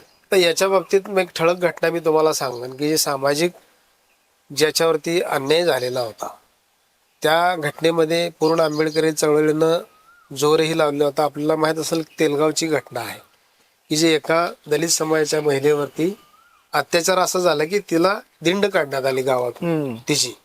आता दिंड कशी काढली मी इथं उघड इथं नाही बोलणार ती गोष्ट. तो खटला, तो गुन्हा दाखल झाल्यानंतर त्या गावाला आम्ही व्हिजिट दिली आमच्या शिष्टमंडळानं. तो गुन्हा दाखल करायला लावला. त्या काळचे बरेचसे लोक, जसे यशवंत फडतरे आता सध्या कार्यकर्ते आहेत, ते अनिस वगैरे काम करतात, त्यांनी त्यावेळेला रिस्क घेतली होती. गुन्हा दाखल केला. गुन्हा दाखल केल्याच्या नंतर तो खटला असाच अडगळीत पडला होता. मला मुंबईचे एक ॲडव्होकेट सोनारी म्हणून आहेत, त्या वकील साहेबांचा मला फोन आला की साहेब म्हणले अशी अशी घटना. म्हणलं ते सगळ्या जिल्ह्यात सगळ्या महाराष्ट्राला माहीत आहे, म्हणलं सगळीकडे झालेली. तर त्या महिलेला साहेब तुम्ही काहीतरी मदत करा, तो खटला काय पुढे सरकत नाही. ती महिला माझ्यापर्यंत कधी आली नव्हती. मग त्यांचा फोन आल्यानंतर आम्ही ती संपर्क केला आणि त्या महिलेला सांगितलं की बाई तुझी जी केस आहे, मला असं असं, तेही सामाजिक काम करणारे मुंबईतले वकील आहेत, त्यांनी मला नाव शोधून काढलं कोण आहेत चळवळीतले. त्यांनी माझ्याकडे रेफर केल्याच्या नंतर तो खटला मी इथं ज्या वेळेला माझं वकीलपत्र दिलं मूळ फिर्यादीकडून, त्यावेळेला त्या केसचा सगळा अभ्यास केला. अनेक PP बदलून गेले होते, अनेक जजेस बदलून गेले होते आणि जवळपास तो खटला 14 वर्ष कोर्टामध्ये चालला. आणि फेब्रुवारी 2018 मध्ये त्या खटल्याचा निकाल लागला. तर मी ज्यावेळेला तिथं लक्ष घातलं, त्यावेळेला जो काही पेंडन्सी होती त्या गुन्ह्यातली, कुठल्याही कारणावरून आरोपीचे वकील काही पुढे ढकलत जायचे, तर तो अॅट्रॉसिटी विथ 354 असा खटला होता की ज्याच्यामध्ये अॅट्रॉसिटीची जी कलम लावली होती त्याला मॅक्झिमम 5 वर्ष पनिशमेंट होती. आणि 354चा खटला म्हणजे महिलेची जी काही तिचे हे आहे मॉडेस्टी ज्याला म्हणतो आपण, ती भंग करणं, याच्या संदर्भातला तो खटला जो चालला शेवटचा, तो माननीय त्यावेळचे ॲडिशनल सेशन जज अनभुले साहेब यांच्या कोर्टापुढे ही केस फायनल झाली आणि त्या केसमध्ये तुम्हाला सांगतो 9 आरोपी होते, त्यात 3 महिला 6 पुरुष. तर या सर्व लोकांना कोर्टानं पूर्णपणे सर्व कलमांमध्ये दोषी धरून सर्वांना जी काही शिक्षा आहे 5-5 वर्षाची आधी सगळी शिक्षा देऊन टाकली. बापरे. म्हणजे त्या महिलेचं हे कौतुक करावं लागेल की 14 वर्ष ती अव्याहतपणे कोर्टामध्ये येत होती. तिला लोकसभेकडून आजही देण्यात आलेलं प्रोटेक्शन आहे, कॉन्स्टेबल आहे. त्या काळात लोकसभेमध्ये हा प्रश्न झाला होता, तिला प्रोटेक्शन दिलं तर आजही तिच्याकडे आहे. पण त्याही महिलेनं धाडस दाखवलं आणि तो खटला मोठ्या जिद्दीनं तिनेही चालवला. आज त्या हायकोर्टामध्ये, मान्य हायकोर्टामध्ये केस पेंडिंग आहे. तो हा एक खटला आहे. मी म्हणजे मागाशी सामाजिक सामाजिक भान असले. दुसरा मी सांगितलं 1983चा खटला, जो 36 वर्षांना निकाल लागला. माझे सगळे आसपासचे सवंगडी म्हणा, माझे समाज बांधव त्यात अडकले होते. 36 वर्षानं सुदैवानं तो खटला निर्दोष करायचं मलाच भाग्य मिळाला. क्या बात आहे. 36 वर्षानंतर ते केस, त्या केसमध्ये जो 18 वर्षाचा आमचा डॉक्टर गायकवाड होता, धर्मेंद्र गायकवाड, तो 53 वर्षाचा झाला होता. जो विद्यार्थी दशेतनं तो मेडिकल ऑफिसर म्हणून सिव्हिलला काम करत होते. असे अनेक लोक होते की जे रिटायर, त्यातले अनेक साक्षीदार म्हणा का पोलीस पर्सनल जे होते ऑफिसर्स, ते एक बिचारे गेले, काय आरोपी मेले, परंतु खटला यानं त्या कारणाने निकाली pending लावला राहिला. तुम्ही. तर तो निकाल करून गेला. आणि असे जे अनेक चळवळीतल्या खटले दाखल झाले सोलापुरातल्या कार्यकर्त्यावरती, तर समाजातल्या नेत्यांनी, कार्यकर्त्यांनी ज्या ज्या वेळेला माझ्यावर विश्वास दाखवला, त्या त्या वेळेला त्यांच्या विश्वासाला पात्र राहणं अशा पद्धतीचं काम मी कोर्टामध्ये केलेलं आहे, आजही करत आहे आणि समाजातही करत आहे. त्याच अनुषंगाने एक प्रश्न विचारतो. 3 दशकाचा तुमच्याकडे अनुभव आहे चळवळीचा, खास करून चळवळीचा, एक केडरवेस कार्यकर्ता म्हणून प्रश्न विचारतो. 3 दशकामधला जो काही काळ होता तो प्रस्थापित जमीनदार किंवा काँग्रेसच्या विरोधातला होता. तो रोष होता. ज्या काँग्रेसने आंबेडकरांनाच इतका त्रास दिला, तीच काँग्रेस होती. आणि त्याच काँग्रेसच्या विरोधात आंबेडकर नंतर ती एक 4थी पिढी, तुमची 3री-4थी पिढी की ती लढली. आज एक पिढी नव्या पद्धतीने पुढे निघते. आज 75 वर्ष झाली आपल्या देशाला. हे सगळं करत असताना एक नव्या विचारधारेचं सरकार, नव्या विचारधारेचा, ज्यामध्ये तंत्रज्ञानाचा उपयोग आहे, नव्या पद्धतीचं सादरीकरण आहे. व्हॉट्सअप युनिव्हर्सिटीमध्ये 4 ओळीवर मत व्यक्त करणारी एक पिढी आहे. बरोबर. त्या व्यवस्थेमधून काँग्रेस नंतरच्या व्यवस्थेमध्ये जर का प्रकर्षाने आपण उल्लेख करू तर तो भाजपाचा, सध्याच्या सरकारचा. ती एक 3 तत्वावर सरकार चालवते, देव, धर्म आणि राष्ट्र. ह्या मताशी किंवा ह्या विचाराशी तुम्ही सहमत आहात का? आणि उद्याचं जे काय, आजची उत्क्रांतीच्या उंबरठ्यावर आहोत आपण, उद्या क्रांती होणार आहे आणि त्या क्रांतीला पेलवणारा आजचा तरुण आहे का? सर्वात महत्वाचं काय की मी मगाशी बोलल्याप्रमाणे आपल्याला जर काही दीर्घकाल काम करायचं असेल किंवा एखादी मुवमेंट चालवायची असेल, चळवळ चालवायची असेल, तर त्या चळवळीचा इतिहास पहिल्यांदा समजून घेणं गरजेचं आहे. त्या चळवळीमध्ये कोणाकोणाचं योगदान आहे, कोण महापुरुष आहेत आपले, कोणती विचारधारा आपण पुढं घेऊन गेली पाहिजे. आज तुम्ही सांगितलं की सध्याचं युग जे आहे डिजिटल युग आहे, जिथं सायबर क्राईम आहे, सगळ्या गोष्टी ज्या सर्वसामान्याच्या आकलना पलीकडे सगळी व्यवस्था इथे येऊन ठेपलेली आहे. आणि दुसरीकडे बघितलं तर आपण बघतो की एक वर्ग आहे तो मोठा श्रीमंत, उंच माडीवरती होत चाललेला आहे. आणि त्याच देशामध्ये असा एक तबका आहे, गरीब वर्ग आहे, ज्यामध्ये SC ST OBCचे विशेषतः लोक भरले जातात. त्या लोकांना त्यांच्या हक्क अधिकाराची जाणीव मुळात आज होऊ दिली जात नाही. तुम्ही म्हणालात की जो अंतर आहे 70-75 वर्षामध्ये, आता जे सरकार राज्यात केंद्रात काम करतं, तुम्ही म्हणाला देव, धर्म, राष्ट्र या त्रयसूत्रीवरती ते करतं. पण या त्रयसूत्रीवरती देशातल्या शेवटच्या व्यक्तीचं हित होऊ शकत नाही, हे स्पष्ट माझं ठाम मत आहे. त्याचं कारण असं आहे की हे ती त्रयसूत्री पाळत असताना संविधानाला कुठंतरी थांबवण्याचं काम, छेद देण्याचं काम या शक्तींकडून होते. उदाहरणं तुमच्यापुढे अनेक आहेत. संविधानामध्ये बाबासाहेबांनी अशा काही तरतुदी केलेल्या आहेत की ज्याचा जर खऱ्या अर्थाने विनियोग वापर झाला तर हा देश महासत्ता बनल्याशिवाय कधीही राहणार नाही. पण काँग्रेसनेही केलं नाही त्याचा वापर कधी मी, आणि हेही करणार नाहीत. म्हणून तर मी म्हणालो की एक ही सिक्के के 2 पैलू आहे. काँग्रेस उघड जरी धर्म पाळत नसली किंवा धर्मराष्ट्र त्यांना बनवायचं नसलं तरी ते अप्रत्यक्षपणे कुठंतरी या गोष्टीला मान्य करून चालतात. त्यांना उघड बोललं तर त्यांच्यातला जो त्यांच्यासोबत असणारा जो काही वर्ग आहे तो कुठंतरी मतदार विचलित होईल, त्यामुळे ते उघड बोलत नाहीत. आणि हे दुसरे उघड का बोलतात ते बीजेपी वाले, तर त्यांचा तो विचार ऐकून त्यांच्यातले लोक त्यांना जोडलेले आहेत. काँग्रेस ही तर गुच्छी आहे की उघड बोलावं तर जवळचे लोक जातील लांब, हे उघड बोलतात त्यांच्या जवळ येतात. मग अशा परिस्थितीमध्ये आजच्या स्थितीला या देशामध्ये किंवा आपल्या राज्यामध्ये जर पुरोगामी सरकार किंवा जनहिताचं सरकार आपल्याला आणायचं असेल तर आपल्याला संविधान हे प्रमाण मानून चाललं पाहिजे. संविधानाला मानून जे लोक काम करतात, संविधान ज्यांनी डोक्यावर घेतलेलं आहे आणि डोक्यात घेतलेलं आहे, केवळ डोक्यावर नाही. जसं आपण पाहिलं असेल की देशाच्या पंतप्रधानांनी लोकसभा झाल्याबरोबर लगेच संविधानाला माथा टेकला, परंतु हा माथा टेकत असताना त्या संविधानाचा विनियोग माझ्या सरकारनं केला पाहिजे हा विचार त्यांच्या डोक्यात नाही आज पण. का नाही, तर आज आपण बघतोय की खाजगीकरण जो सर्वात मोठा मुद्दा आहे. कालच आपण बघितलं की देशव्यापी कर्मचाऱ्यांचा संप झाला, त्याच्यामध्ये बँकिंग अधिकारी, LICचे असतील, जे काही क्षेत्रातले लोक आहेत, त्या सर्वांची मागणी मुख्य काय आहे. आपण खरंच आहे की ह्या देशातलं सरकार हे तरुणाच्या, शेतकऱ्याच्या किंवा सर्वसामान्यांच्या हिताचं नाही, या मताशी तुम्ही अजिबात नाही. पण मी त्या उपर म्हणतोय की मी मगा म्हणाल्याप्रमाणे मी आता उत्क्रांतीच्या उंबरठ्यावर आहे. उद्याची ही वैचारिक क्रांती आहे, हे ढाल आणि तलवार घेऊन लढायची क्रांती नाही आहे, ही वैचारिक क्रांती आहे. आणि ह्या वैचारिक क्रांतीमधून ही तीन सूत्रे जे आहेत ते समोर येत आहेत. आणि त्याला लढण्यासाठीच्या आजच्या ज्याला आपण डावी म्हणू किंवा पुरोगामी म्हणू किंवा आंबेडकरी विचार म्हणू, ह्यांच्याकडे ती ताकद आहे का, ती वैचारिक पातळी आहे का, ती तेवढी कुवत आहे का, त्यांचं वाचन आहे का, काय अपेक्षित आहे तुम्हाला त्यांच्याकडे? आता तुम्हाला सांगतो, माझा त्यांच्याकडून अपेक्षा अशी आहे की वैचारिक ज्याला म्हणाल तर वैचारिक वारसा आणि वसा जगाला पुरेल इतका बाबासाहेबांनी तयार करून ठेवलेला आहे, बुद्धांनी दिलेला आहे, फुले शाहूंचा आहे. तो विचार आणि वसा मग तो कुठल्याही समाजाचा तरुण असेल, त्या तरुणानं जर वाचला, अंगीकृत केला, त्याचा अंमल करायचा ठरवला तर त्रयसूत्रीवर असणारं सरकार आजचं जे आहे ते तुम्हाला भविष्यात दिसतं. म्हणजे असं की देव का आणि कुठे सगळं झालं त्याच्यामध्ये, हे त्याच्यामध्ये धर्म का आणि कुठे आणि कसा तेही त्याच्यात आहे, आणि राष्ट्र क्या बात आहे. तर ह्या सगळ्या गोष्टी बघितल्या तर आपल्याला इतिहास समजून घेतला पाहिजे.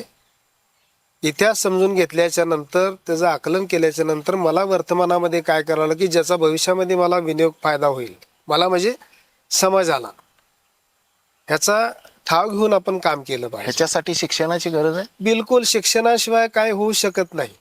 आजचं प्रमाण तितकं आहे. आता शिक्षणाबाबतीत बोलायचं झालं तर अत्यंत विदारक चित्र आहे. अत्यंत वाईट म्हणजे काय, खूप. खाली तुम्ही बसून डॉक्टर म्हणजे सायन्स ही पदवी घेतली, आता आज प्रत्येकाच्या घरात लाईट आहे, मोबाईल आहे हातात, तरी पण लोक शिक्षणाचा ओढ नाही. तर त्याचं कारण असं आहे की जी शिक्षण प्रणाली सरकारनं बनवलेली आहे ती महागड्या स्वरूपाचे जे शिक्षण घेतील, खासगी संस्थांमध्ये जे घेतील, ह्याच्या बाबतीत मी एक बोलतो की बाबा सक्तीचं आणि मोफत, हे संविधान सांगतंय की प्रत्येकाला सक्तीचं आणि मोफत सरकारने शिक्षण दिलं पाहिजे. व्यवस्थेनेच असं आपल्याला खुळं करून ठेवलं की त्याचं बाजारीकरण केलं. म्हणजे समोर तुम्ही सर्व शिक्षा अभियान म्हणायचं आणि मागच्या दाराने तुम्हाला खाजगीकरणाचे सगळे क्लासेस सुरू करायचे.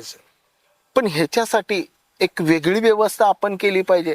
आज आपण कोट्यावधी रुपये म्हणतो, मी लाखो रुपये नाही, आताच्या मितीला कोट्यावधी रुपये खर्च करून आपण जयंती साजरी करतो. पण त्याच खर्चामधला जर का एक थोडासा हिस्सा 21 नंबर शाळेला, की ज्या शाळेमध्ये तुम्ही स्पर्धा परीक्षा घेतली, किंवा त्यातलाच थोडा पैसा रास चंडकला दिला, जी चंडक तुम्ही माध्यमिक शाळेमध्ये घेतलं, इथं होणं गरजेचं आहे असं वाटतं तुम्हाला?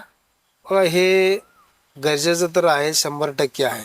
पण आणि तसा विचार पेरण्याचं काम खरं तर आमच्यासारख्या लोकांनी किंवा सध्याचे आम्ही जे स्वतःला म्हणजे समाजातले काही प्राईम लोक आहेत, जे चळवळीमध्ये अग्रभागी आहेत, माझ्यापेक्षा सिनियर कार्यकर्ते येत आहेत, त्या सर्वांनी मिळून हा सामुदायिक प्रयत्न करणं गरजेचं आहे.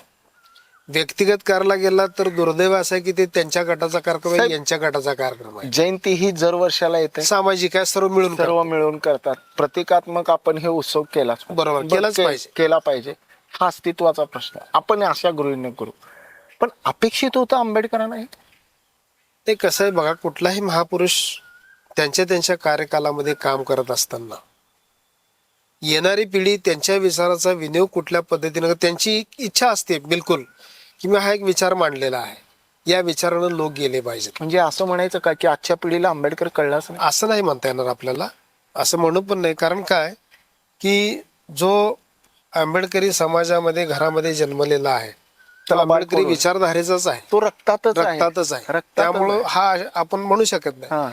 परंतु तो रक्तातला बाबासाहेब जो आहे तो आपल्याला विचाराच्या माध्यमातून बाहेर काढणं, आणि बाबासाहेबांच्या सगळ्या कार्यातला एक जरी पैलू आपण घेतला तरी आपलं सगळं सोनवसे स्वतःच्या कुटुंबाचं, समाजाचं, पर्यायानं देशात कल्याण होऊ शकतं. परंतु त्याच्यावरती तुमचा विश्वास पाहिजे. आणि दुर्दैवानं काय झालं की आजची पिढी जी ती डिजिटल युगामध्ये वागत असल्यामुळं किंवा उत्साहप्रेमी ज्याला म्हणतो आपण, त्याचं जास्त लोन पसरल्यामुळं जे महत्वाचं कार्य तुम्ही म्हटल्याप्रमाणे की काहीतरी घडलं पाहिजे, झालं पाहिजे, कारण पुढच्या पिढीला कितीतरी पिढ्याला उपयोगी पडणार आहे काम. मग हे प्रत्येक घरातल्या प्रत्येक व्यक्तीनं, त्या कुटुंब प्रमुखानं ही गोष्ट लक्षात ठेवली पाहिजे. क्या बात आहे. कशी की आज माझ्या मुलाला कोणतं शिक्षण मिळते, त्याला कशा पद्धतीने मिळाला पाहिजे, मी कुठं कमी पडतो किंवा आमचं काम करणारे लोक कुठं कमी पडतात, याच्याकडे भले तो त्याचं, मी म्हणत नाही की तो शिक्षित पाहिजे वगैरे, रोज हमाली करून येणारी जी व्यक्ती आहे समाजातला गरीबातला गरीब घटक असेल तरी त्याला आल्याच्या नंतर वाटलं पाहिजे अरे ही माझ्या वाट्याला आलेली जी अवहेलना आहे किंवा भोग आहेत हे माझ्या पुढच्या पिढीला आले नाही पाहिजेत. हा विचार त्याच्या मनामध्ये जागरूक होणं अत्यंत गरजेचं आहे. आणि हा विचार जो आहे तो एकमेकाशी सुसंवाद साधल्यानंतर जास्त होणार, की जो की सार्वजनिक कार्यक्रमातून होणार नाही. समाजामधला संवाद आहे संवाद, परंतु त्यांच्या त्यांच्या लेवलला त्यांच्या त्यांच्या पद्धतीनं वेगवेगळ्या विभागामधून विखुरले गेलेले लोक आहेत. समाजातला संवाद जयंतीच्या वेळेला आपण पाहतो की तो जो संवाद आहे तो संवाद बारमाही पाहिजे. म्हणजे 6 डिसेंबर 14 एप्रिल विजयादशमी शिवाय इतरही आपल्याला पाहिजे, बिलकुल पाहिजे आणि आहेत पण, परंतु त्याचा अंमल जो आहे तो अंमल जास्त पद्धतीनं लोक करत नाही. किती आहे? आज माझं 59 आहे. 59 आहे म्हणजे 60 जवळपास. म्हणजे तुमच्यातला आंबेडकर हा वयवर्ष 60 असलेला आहे. येणाऱ्या पिढीमध्ये आंबेडकर हा तजेल, तरुण, तरबेज, तर्कशुद्ध आणि विचाराने पेटलेला पाहिजे. तो घडवायचा असेल तर माझ्यासारख्या असंख्य लोकांना जे या चळवळीमध्ये काम करतात, प्राइम ड्युटी आहे, प्राइम जिम्मेदारी आहे आणि हे आपलं सामाजिक दायित्व आहे की जे लोकांना आपण दिलं पाहिजे. क्या बात आहे. पे बॅक टू द सोसायटी. ज्या सोसायटीनं तुम्हाला मोठं केलं, ज्या सोसायटीनं तुम्हाला मान सन्मान दिला, ज्या सोसायटीमुळे तुमची ओळख झाली, त्या सोसायटीला तुमच्यातला काहीतरी हिस्सा, तो आर्थिक असेल, मानसिक असेल, शारीरिक असेल किंवा बौद्धिक असेल, हा कुठला तरी हिस्सा तुम्हाला त्यांना देणं गरजेचं आहे. आणि हे समाजातून, मी म्हणत की एवढ्यानं तुमची उतराई समाजातून होणार नाही. कारण आजही या देशामध्ये त्रयसूत्रीवर काम करणारं सरकार आहे आणि त्यांचे मनसुबे अत्यंत विदारक आहेत. आणि या विदारकतेच्या माध्यमातून, गर्तेतून जर आपल्याला बाहेर पडायचं असेल तर या देशाला बुद्ध, फुले, शाहू, डॉक्टर बाबासाहेब आंबेडकर आणि त्यांच्या समकालीन जे इतर समाजातले जे काही संत महात्मे होऊन गेले, या लोकांना आपल्याला स्मरणात ठेवून त्यांच्या विचारानं आपल्याला काम करता आलं पाहिजे आणि ते केलं पाहिजे. आणि ते करण्यासाठी आपण स्वतःला घडवलं पाहिजे. लक्षात घ्या श्रोतेहो की आंबेडकर चळवळ ही जितकी विदारक पद्धतीनं आपण सादर करतोय किंवा सांगतोय, तितकीच त्याच्या मागची एक भूमिका आंबेडकरांची अशी होती की पहिलं हॉस्टेल हे सोलापूरचंच होतं आणि हॉस्टेलचं अनुदान रद्द केलं किंवा बंद केलं नगरपालिकेने, म्हणून त्याच्यावर सवाल उपस्थित केला बाबासाहेब आंबेडकरांनी मुंबई प्रांतिक विधिमंडळामध्ये. आणि पुन्हा महानगरपालिकेला सोलापूरच्या ते अनुदान सुरू करावं लागलं. हा इतिहास आहे. अनुदान बंद केल्याचा संदर्भ सायमन कमिशन समोर मांडला बाबासाहेबांनी. म्हणजे हे फार विचित्र आहे. आजही त्यांचेच जे कोण त्यावेळेला होते लोक, आता कदाचित त्यांचे पार्ट्या बदलल्या असतील, लोक बदलले असतील, पण तेच लोक आहेत की आजही दलित शोषित समाजाला जे काही राज्यघटना देऊ केलं. आता आपण उदाहरणच घ्यायचं झालं तर आपण पाहतोय की परवाच या राज्य सरकारनं 7,000 कोटी जो दलित विद्यार्थ्यांचा होता, वाटमारी आहे. हे आज वाटमारीच आहे. काँग्रेसने अनेक वर्ष गुन्हाच आहे. गुणाचा आहे. एखाद्या व्यक्तीच्या पण ह्या गुन्ह्यावर कधीच आंबेडकरी चळवळीतून किंवा त्या समाजाचे नेतृत्व करणाऱ्या नेतृत्वाने प्रश्न उपस्थित केला नाही. मग अनेक नाव आहेत माझ्या समोर आणि तुमच्याही समोर असे उभारतात स्क्रीनवर. ह्या नेतृत्वानं कधी उपस्थित केला नाही, नेतृत्वाच्या 2 नंबर फळीने उपस्थित केला नाही किंवा समाजानं देखील उपस्थित केला नाही. व्यवस्थेनेच पुरोगामी विचाराचा वसा सांभाळणारे आम्ही आहोत किंवा आमचं सरकार आहे असं म्हणून समाजावर भुरळ घातली. मी तिथंच एक प्रश्न विचारतो, काँग्रेसच्या पुरोगामी विचारावर तुमचा विश्वास आहे? अजिबात नाही. बेडगी आहे सगळं तकलावतोय. बाबासाहेबच म्हणत होते, मी सांगायची गरज नाही. काँग्रेसचं किंवा गांधीचं दलितांवरचं प्रेम हे दाईचं प्रेम आहे हा. आणि माझं आईचं प्रेम आहे. बाबासाहेबांनी सांगितले नो कॉमेंट्स. सगळे विषय तिथंच बाबासाहेबांनी संपवलेला आहे. म्हणजे काँग्रेसचा हा कधीही विषय दलित बाबासाहेबांनी शोषित समाजाची, बहुजन समाजाची ती होऊ शकत नाही. त्यांची विचारधारा या समाजाच्या उद्धारासाठी काम करू शकत नाहीत. कारण त्यांची जडणघडण, त्यांची विचारधारा ती त्यांनी ठरवून केलेली चळवळ आहे. ती त्यांच्या पद्धतीनं त्यांच्या समाजाच्या हितासाठी, मोजक्या लोकांच्या हितासाठी ते करतात आजही राजरोसपणे. दुर्दैवानं त्याला जे प्रताडित लोक आहेत ते बळी पडलेले आहेत. आणि आज तुम्ही विषय काढला की ह्या जे काय अनुदान वगैरे आहे, तर सगळ्यांनी हा विषय डावलला असं म्हणता येणार नाही. काही पुरोगामी पक्ष, संघटना, छोटे मोठे जे लोक आहेत त्यांनी छोटी मोठी आंदोलनं केली, निदर्शने केली, सरकारला जाब विचारला. परंतु कसं आहे की सरकार हे गाढ झोपेत अवस्थेत ज्यावेळेला सोंग करतं त्यावेळेला त्याला जागा येण्यासाठी छोटे मोठे आंदोलन. पण एक साहेब फरक असा आहे की काँग्रेसच्या काळामध्ये ही वाटमारी होत असताना कधीही वाच्यता झाली नाही, पण भाजपा काळामध्ये ही वाटमारी झाल्यावर त्याच्यावर वाच्यता झाली, त्याच्यावर सवाल उपस्थित करावा लागला आणि मुख्यमंत्र्यांना त्याच्यावर खुलासा द्यावा लागला. हा बदल आहे, त्यातला फार गंभीर बदल आहे. बिलकुल. की तो येणाऱ्या पुढच्या काळामध्ये देखील आपल्याला दिसेल. पण जाता जाता शेवटचा एक विचारतो की खरंच आजच्या तरुणांनी एवढं असं म्हणजे जागरूक असणं गरजेचं आहे? नाही, आजच्याच नाही, येणाऱ्या पिढ्यानपिढ्याच्या तरुणांनी जागरूकच असलं पाहिजे. कारण तरुणावस्थेमध्ये जो काही विचार तुमच्या डोक्यामध्ये, मन मस्तिष्कामध्ये भरला जातो तो तुमच्या अंतापर्यंत तुमच्या सोबत राहतो. काही त्यातले अपवाद असतात की त्यातून बाहेर पडून दुसरं काहीतरी ते ऍक्सेप्ट करून पुढे जाण्याचा प्रयत्न करतात.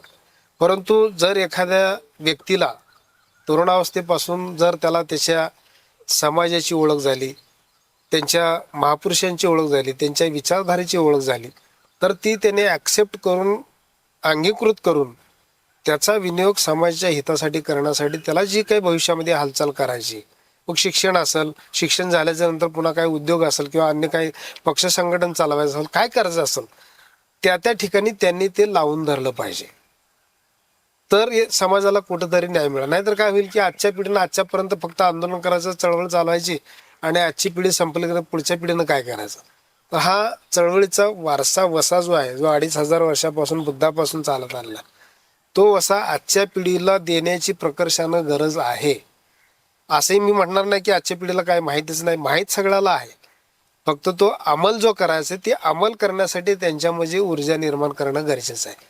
मग ती ऊर्जा जी असेल, तुम्ही म्हटल्यासारखे की सुसंवादातून असेल, केडर कॅम्पमधून असेल, सांस्कृतिक सामाजिक कार्यक्रमातून असेल, एकमेकांच्या विचाराच्या देवाणघेवाणीतून असेल, ती ऊर्जा त्यांच्यामध्ये सातत्यानं जागृत ठेवणं गरजेचं आहे. ती ऊर्जा इतकी कर्मठ झाली की आंबेडकर नावाचा शब्द उच्चारताच तो विधायक पद्धतीने येण्यापेक्षा विधारक पद्धतीने येतो. नाही, कसं आहे तीच सांगतो मी. आजच्या म्हणजे पिढीनं थोडीशी विचारांमध्ये गफलत केलेली आहे. बाबासाहेब हे सदा सर्व काळ सर्वांच्यासाठी त्यांनी काम केलेलं आहे. आजच्या पिढीमधला आंबेडकर हा कडवट कर्मठ झालाय तेवढं म्हणता येणार नाही. त्यांना बाबासाहेब माहीत आहेत, परंतु दुर्दैवानं असं झालं की आजच्या पिढीच्या पूर्वीच्या लोकांनी म्हणजे 70, 80 वर्षे, 60 वर्षाच्या पुढे गेले त्या लोकांनी जे भोग भोगलेत ते यांच्या वाट्याला आले नाही. आणि त्यामुळं आजच्या तरुण पिढीला एखाद्या कुटुंबामध्ये पूर्वीच्या लोकांनी काय कामं केली असेल निकृष्ट दर्जाची आणि त्यांनी त्यांचं कुटुंब सुधारलं असेल, तर नवीन जन्मलेल्या बाळाला जे 20 वर्षापूर्वी जन्मले आहे किंवा 15 वर्षापूर्वी जन्म, त्या बाळाला ती माहितीच नसते माझी पूर्वीची परिस्थिती काय होती. तर अशा लोकांना त्या कुटुंबातल्या जे काही त्यांचे पूर्वज आहेत किंवा जे काही त्यांची वडीलधारी मंडळी आहेत त्यांनी त्यांचा इतिहास त्यांना सांगितला पाहिजे की अरे मी या परिस्थितीतून इथंपर्यंत आलो आहे. होतं काय त्याच्यामुळं की त्या विद्यार्थ्याला किंवा त्या लहान बाळाला तिथपासून कळत जाते की आपलं हे जीवन आहे ते आपल्या पूर्वजांच्या त्यागावर आहे, ना की माझ्या स्वतःच्या काय कुठल्या कर्तृत्वावर आहे. क्या बात आहे, क्या ह्या गोष्टी नवीन पिढीला आहे आपल्याला सांगावं लागेल. आणि ती जोपर्यंत सांगणार नाही आपण, ते ऍक्सेप्ट करणार नाही, तोपर्यंत त्यांच्याकडून कुठल्या चांगल्या विचाराची आपण अपेक्षा करू शकत नाही. किती सकारात्मक बोलताय आजच्या पिढीच्या बाबतीत. बिलकुल.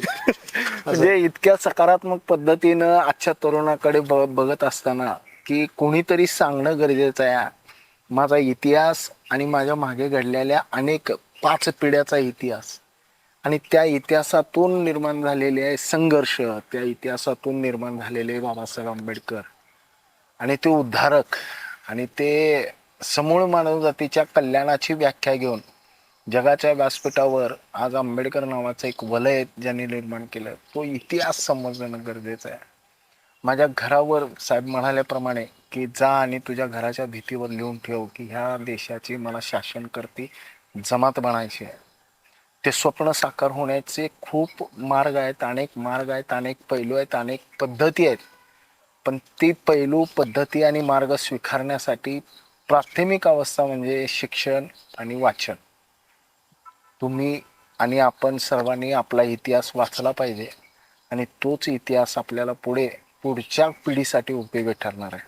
साहेबाला खूप छान चर्चा केला आणि तरुणाची बाजू घेतला त्यावेळेला गेलं गरजेचं आहे, कारण समाज पुढची पिढी तरुणावरच अवलंबून असते. जे वय झालेले आहेत ते दिशा देण्याचं काम करतात, परंतु त्या दिशेनं चालणं पुढे जाणं हे काम तरुणाच्या हातात असते. आजचा आदर्श काय घ्यावा, कुणाचा आदर्श असावा तरुणाचा? मी म्हणतो आजचा आदर्श आपल्याला फक्त बाबासाहेबांचा घेतला तरी आपल्या आयुष्याचं सोनं आहे. कितीतरी पैलू आहेत, पण मी तेच सांगतो बाबासाहेबांकडे का होतंय बघितलं असं? तर नाही, कसं आहे की बघा, लोकांना काय वाटतं त्याग करायचा तर त्यांनी करावा, मी नाही केला पाहिजे. आज त्यागाची जी भाषा आहे किंवा त्याग जी करण्याची गरज आहे ती प्रत्येक व्यक्तीनं त्याग केला पाहिजे. मग त्याग करायचा असेल तर तुम्हाला घर सोडावं लागेल, गाव सोडावं लागेल, भ्रमण करावं लागेल. ते शक्य नाही झालं तुम्हाला चळवळीला योगदान द्यावं लागेल. ते शक्य नाही झालं तुमच्याकडे जी बुद्धिमत्ता आहे त्याच्यावरती लोकांना जागृत करायचं काम करावं लागेल. जे तुमच्याकडं स्किल अवेलेबल आहे ते स्किल तुम्ही वापरणं गरजेचं आहे.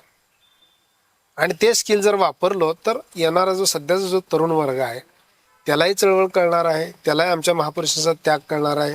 त्याच्या घरातल्या जो जुना मनुष्य आहे ज्यांनी ह्या चळवळीमध्ये काहीतरी योगदान दिलेलं आहे, सगळं काय त्या व्यक्तीला, त्या मुलाला, आजच्या तरुणाला त्याच्या घरातूनच मिळणार आहे. बाहेरून कोणी सांगायची पण गरज नाही. तुम्ही एक वाक्य मगा म्हणालो आणि मगाही मी म्हणालो की जा आणि तुझ्या भीतीवर लिहून ठेव मला शासनकर्ती जमात बनायचं. हे स्वप्न राहील का सत्यात उतरेल? नाही, बाबासाहेबांनी सांगितलेला स्वप्न विचार सांगतो असं ना, आधुनिक पद्धत सत्यात उतरवू शकतो. त्याच्यासाठी मी आता सांगितल्याप्रमाणे त्यागाची तुम्हाला पहिल्यांदा सचोटी पार करावी लागेल. त्याग एवढा असीम करावा लागेल की तुम्हाला मान, अपमान, ऊन, वारा, पाऊस, ज्या काही सुखवस्तूच्या गोष्टी ह्या सगळ्या तुम्हाला चंगळवादाला साईडला करून जो मार्ग तुम्ही निवडलाय त्या मार्गामध्ये भले किती खडतर तपश्चर्या असेल, कालावधी लागत असेल, तुमचा बुद्धी, वेळ, पैसा जात असेल, किती तुम्हाला मानसिक यातना झाल्या, शारीरिक यातना झाल्या, त्या सहन केल्या पाहिजेत आणि ते एम गाठण्याचा प्रयत्न केला पाहिजे, ना की मध्ये सोडून पळून गेलं पाहिजे. क्या बात आहे. आणि ह्या सगळ्या गोष्टीसाठी बाबासाहेबांचं एक वाक्य आहे, शिका, संघटित व्हा आणि संघर्ष करा. एवढ्या 3 वाक्यावरच सगळा मथिहार्थ म्हणजे आपला बिलकुल स्पष्ट बिलकुल होतो. अगदी. आणि आलात खरंच साहेब, जाता जाताही तुमचे मगाही आभार मानले, आताही आभार मानतो. पुन्हा कधी असं निमंत्रित केलो तर आंबेडकर सांगण्यासाठी म्हणून आवर्जून या, आम्ही तुमचं स्वागत करू. धन्यवाद. धन्यवाद. जय भीम.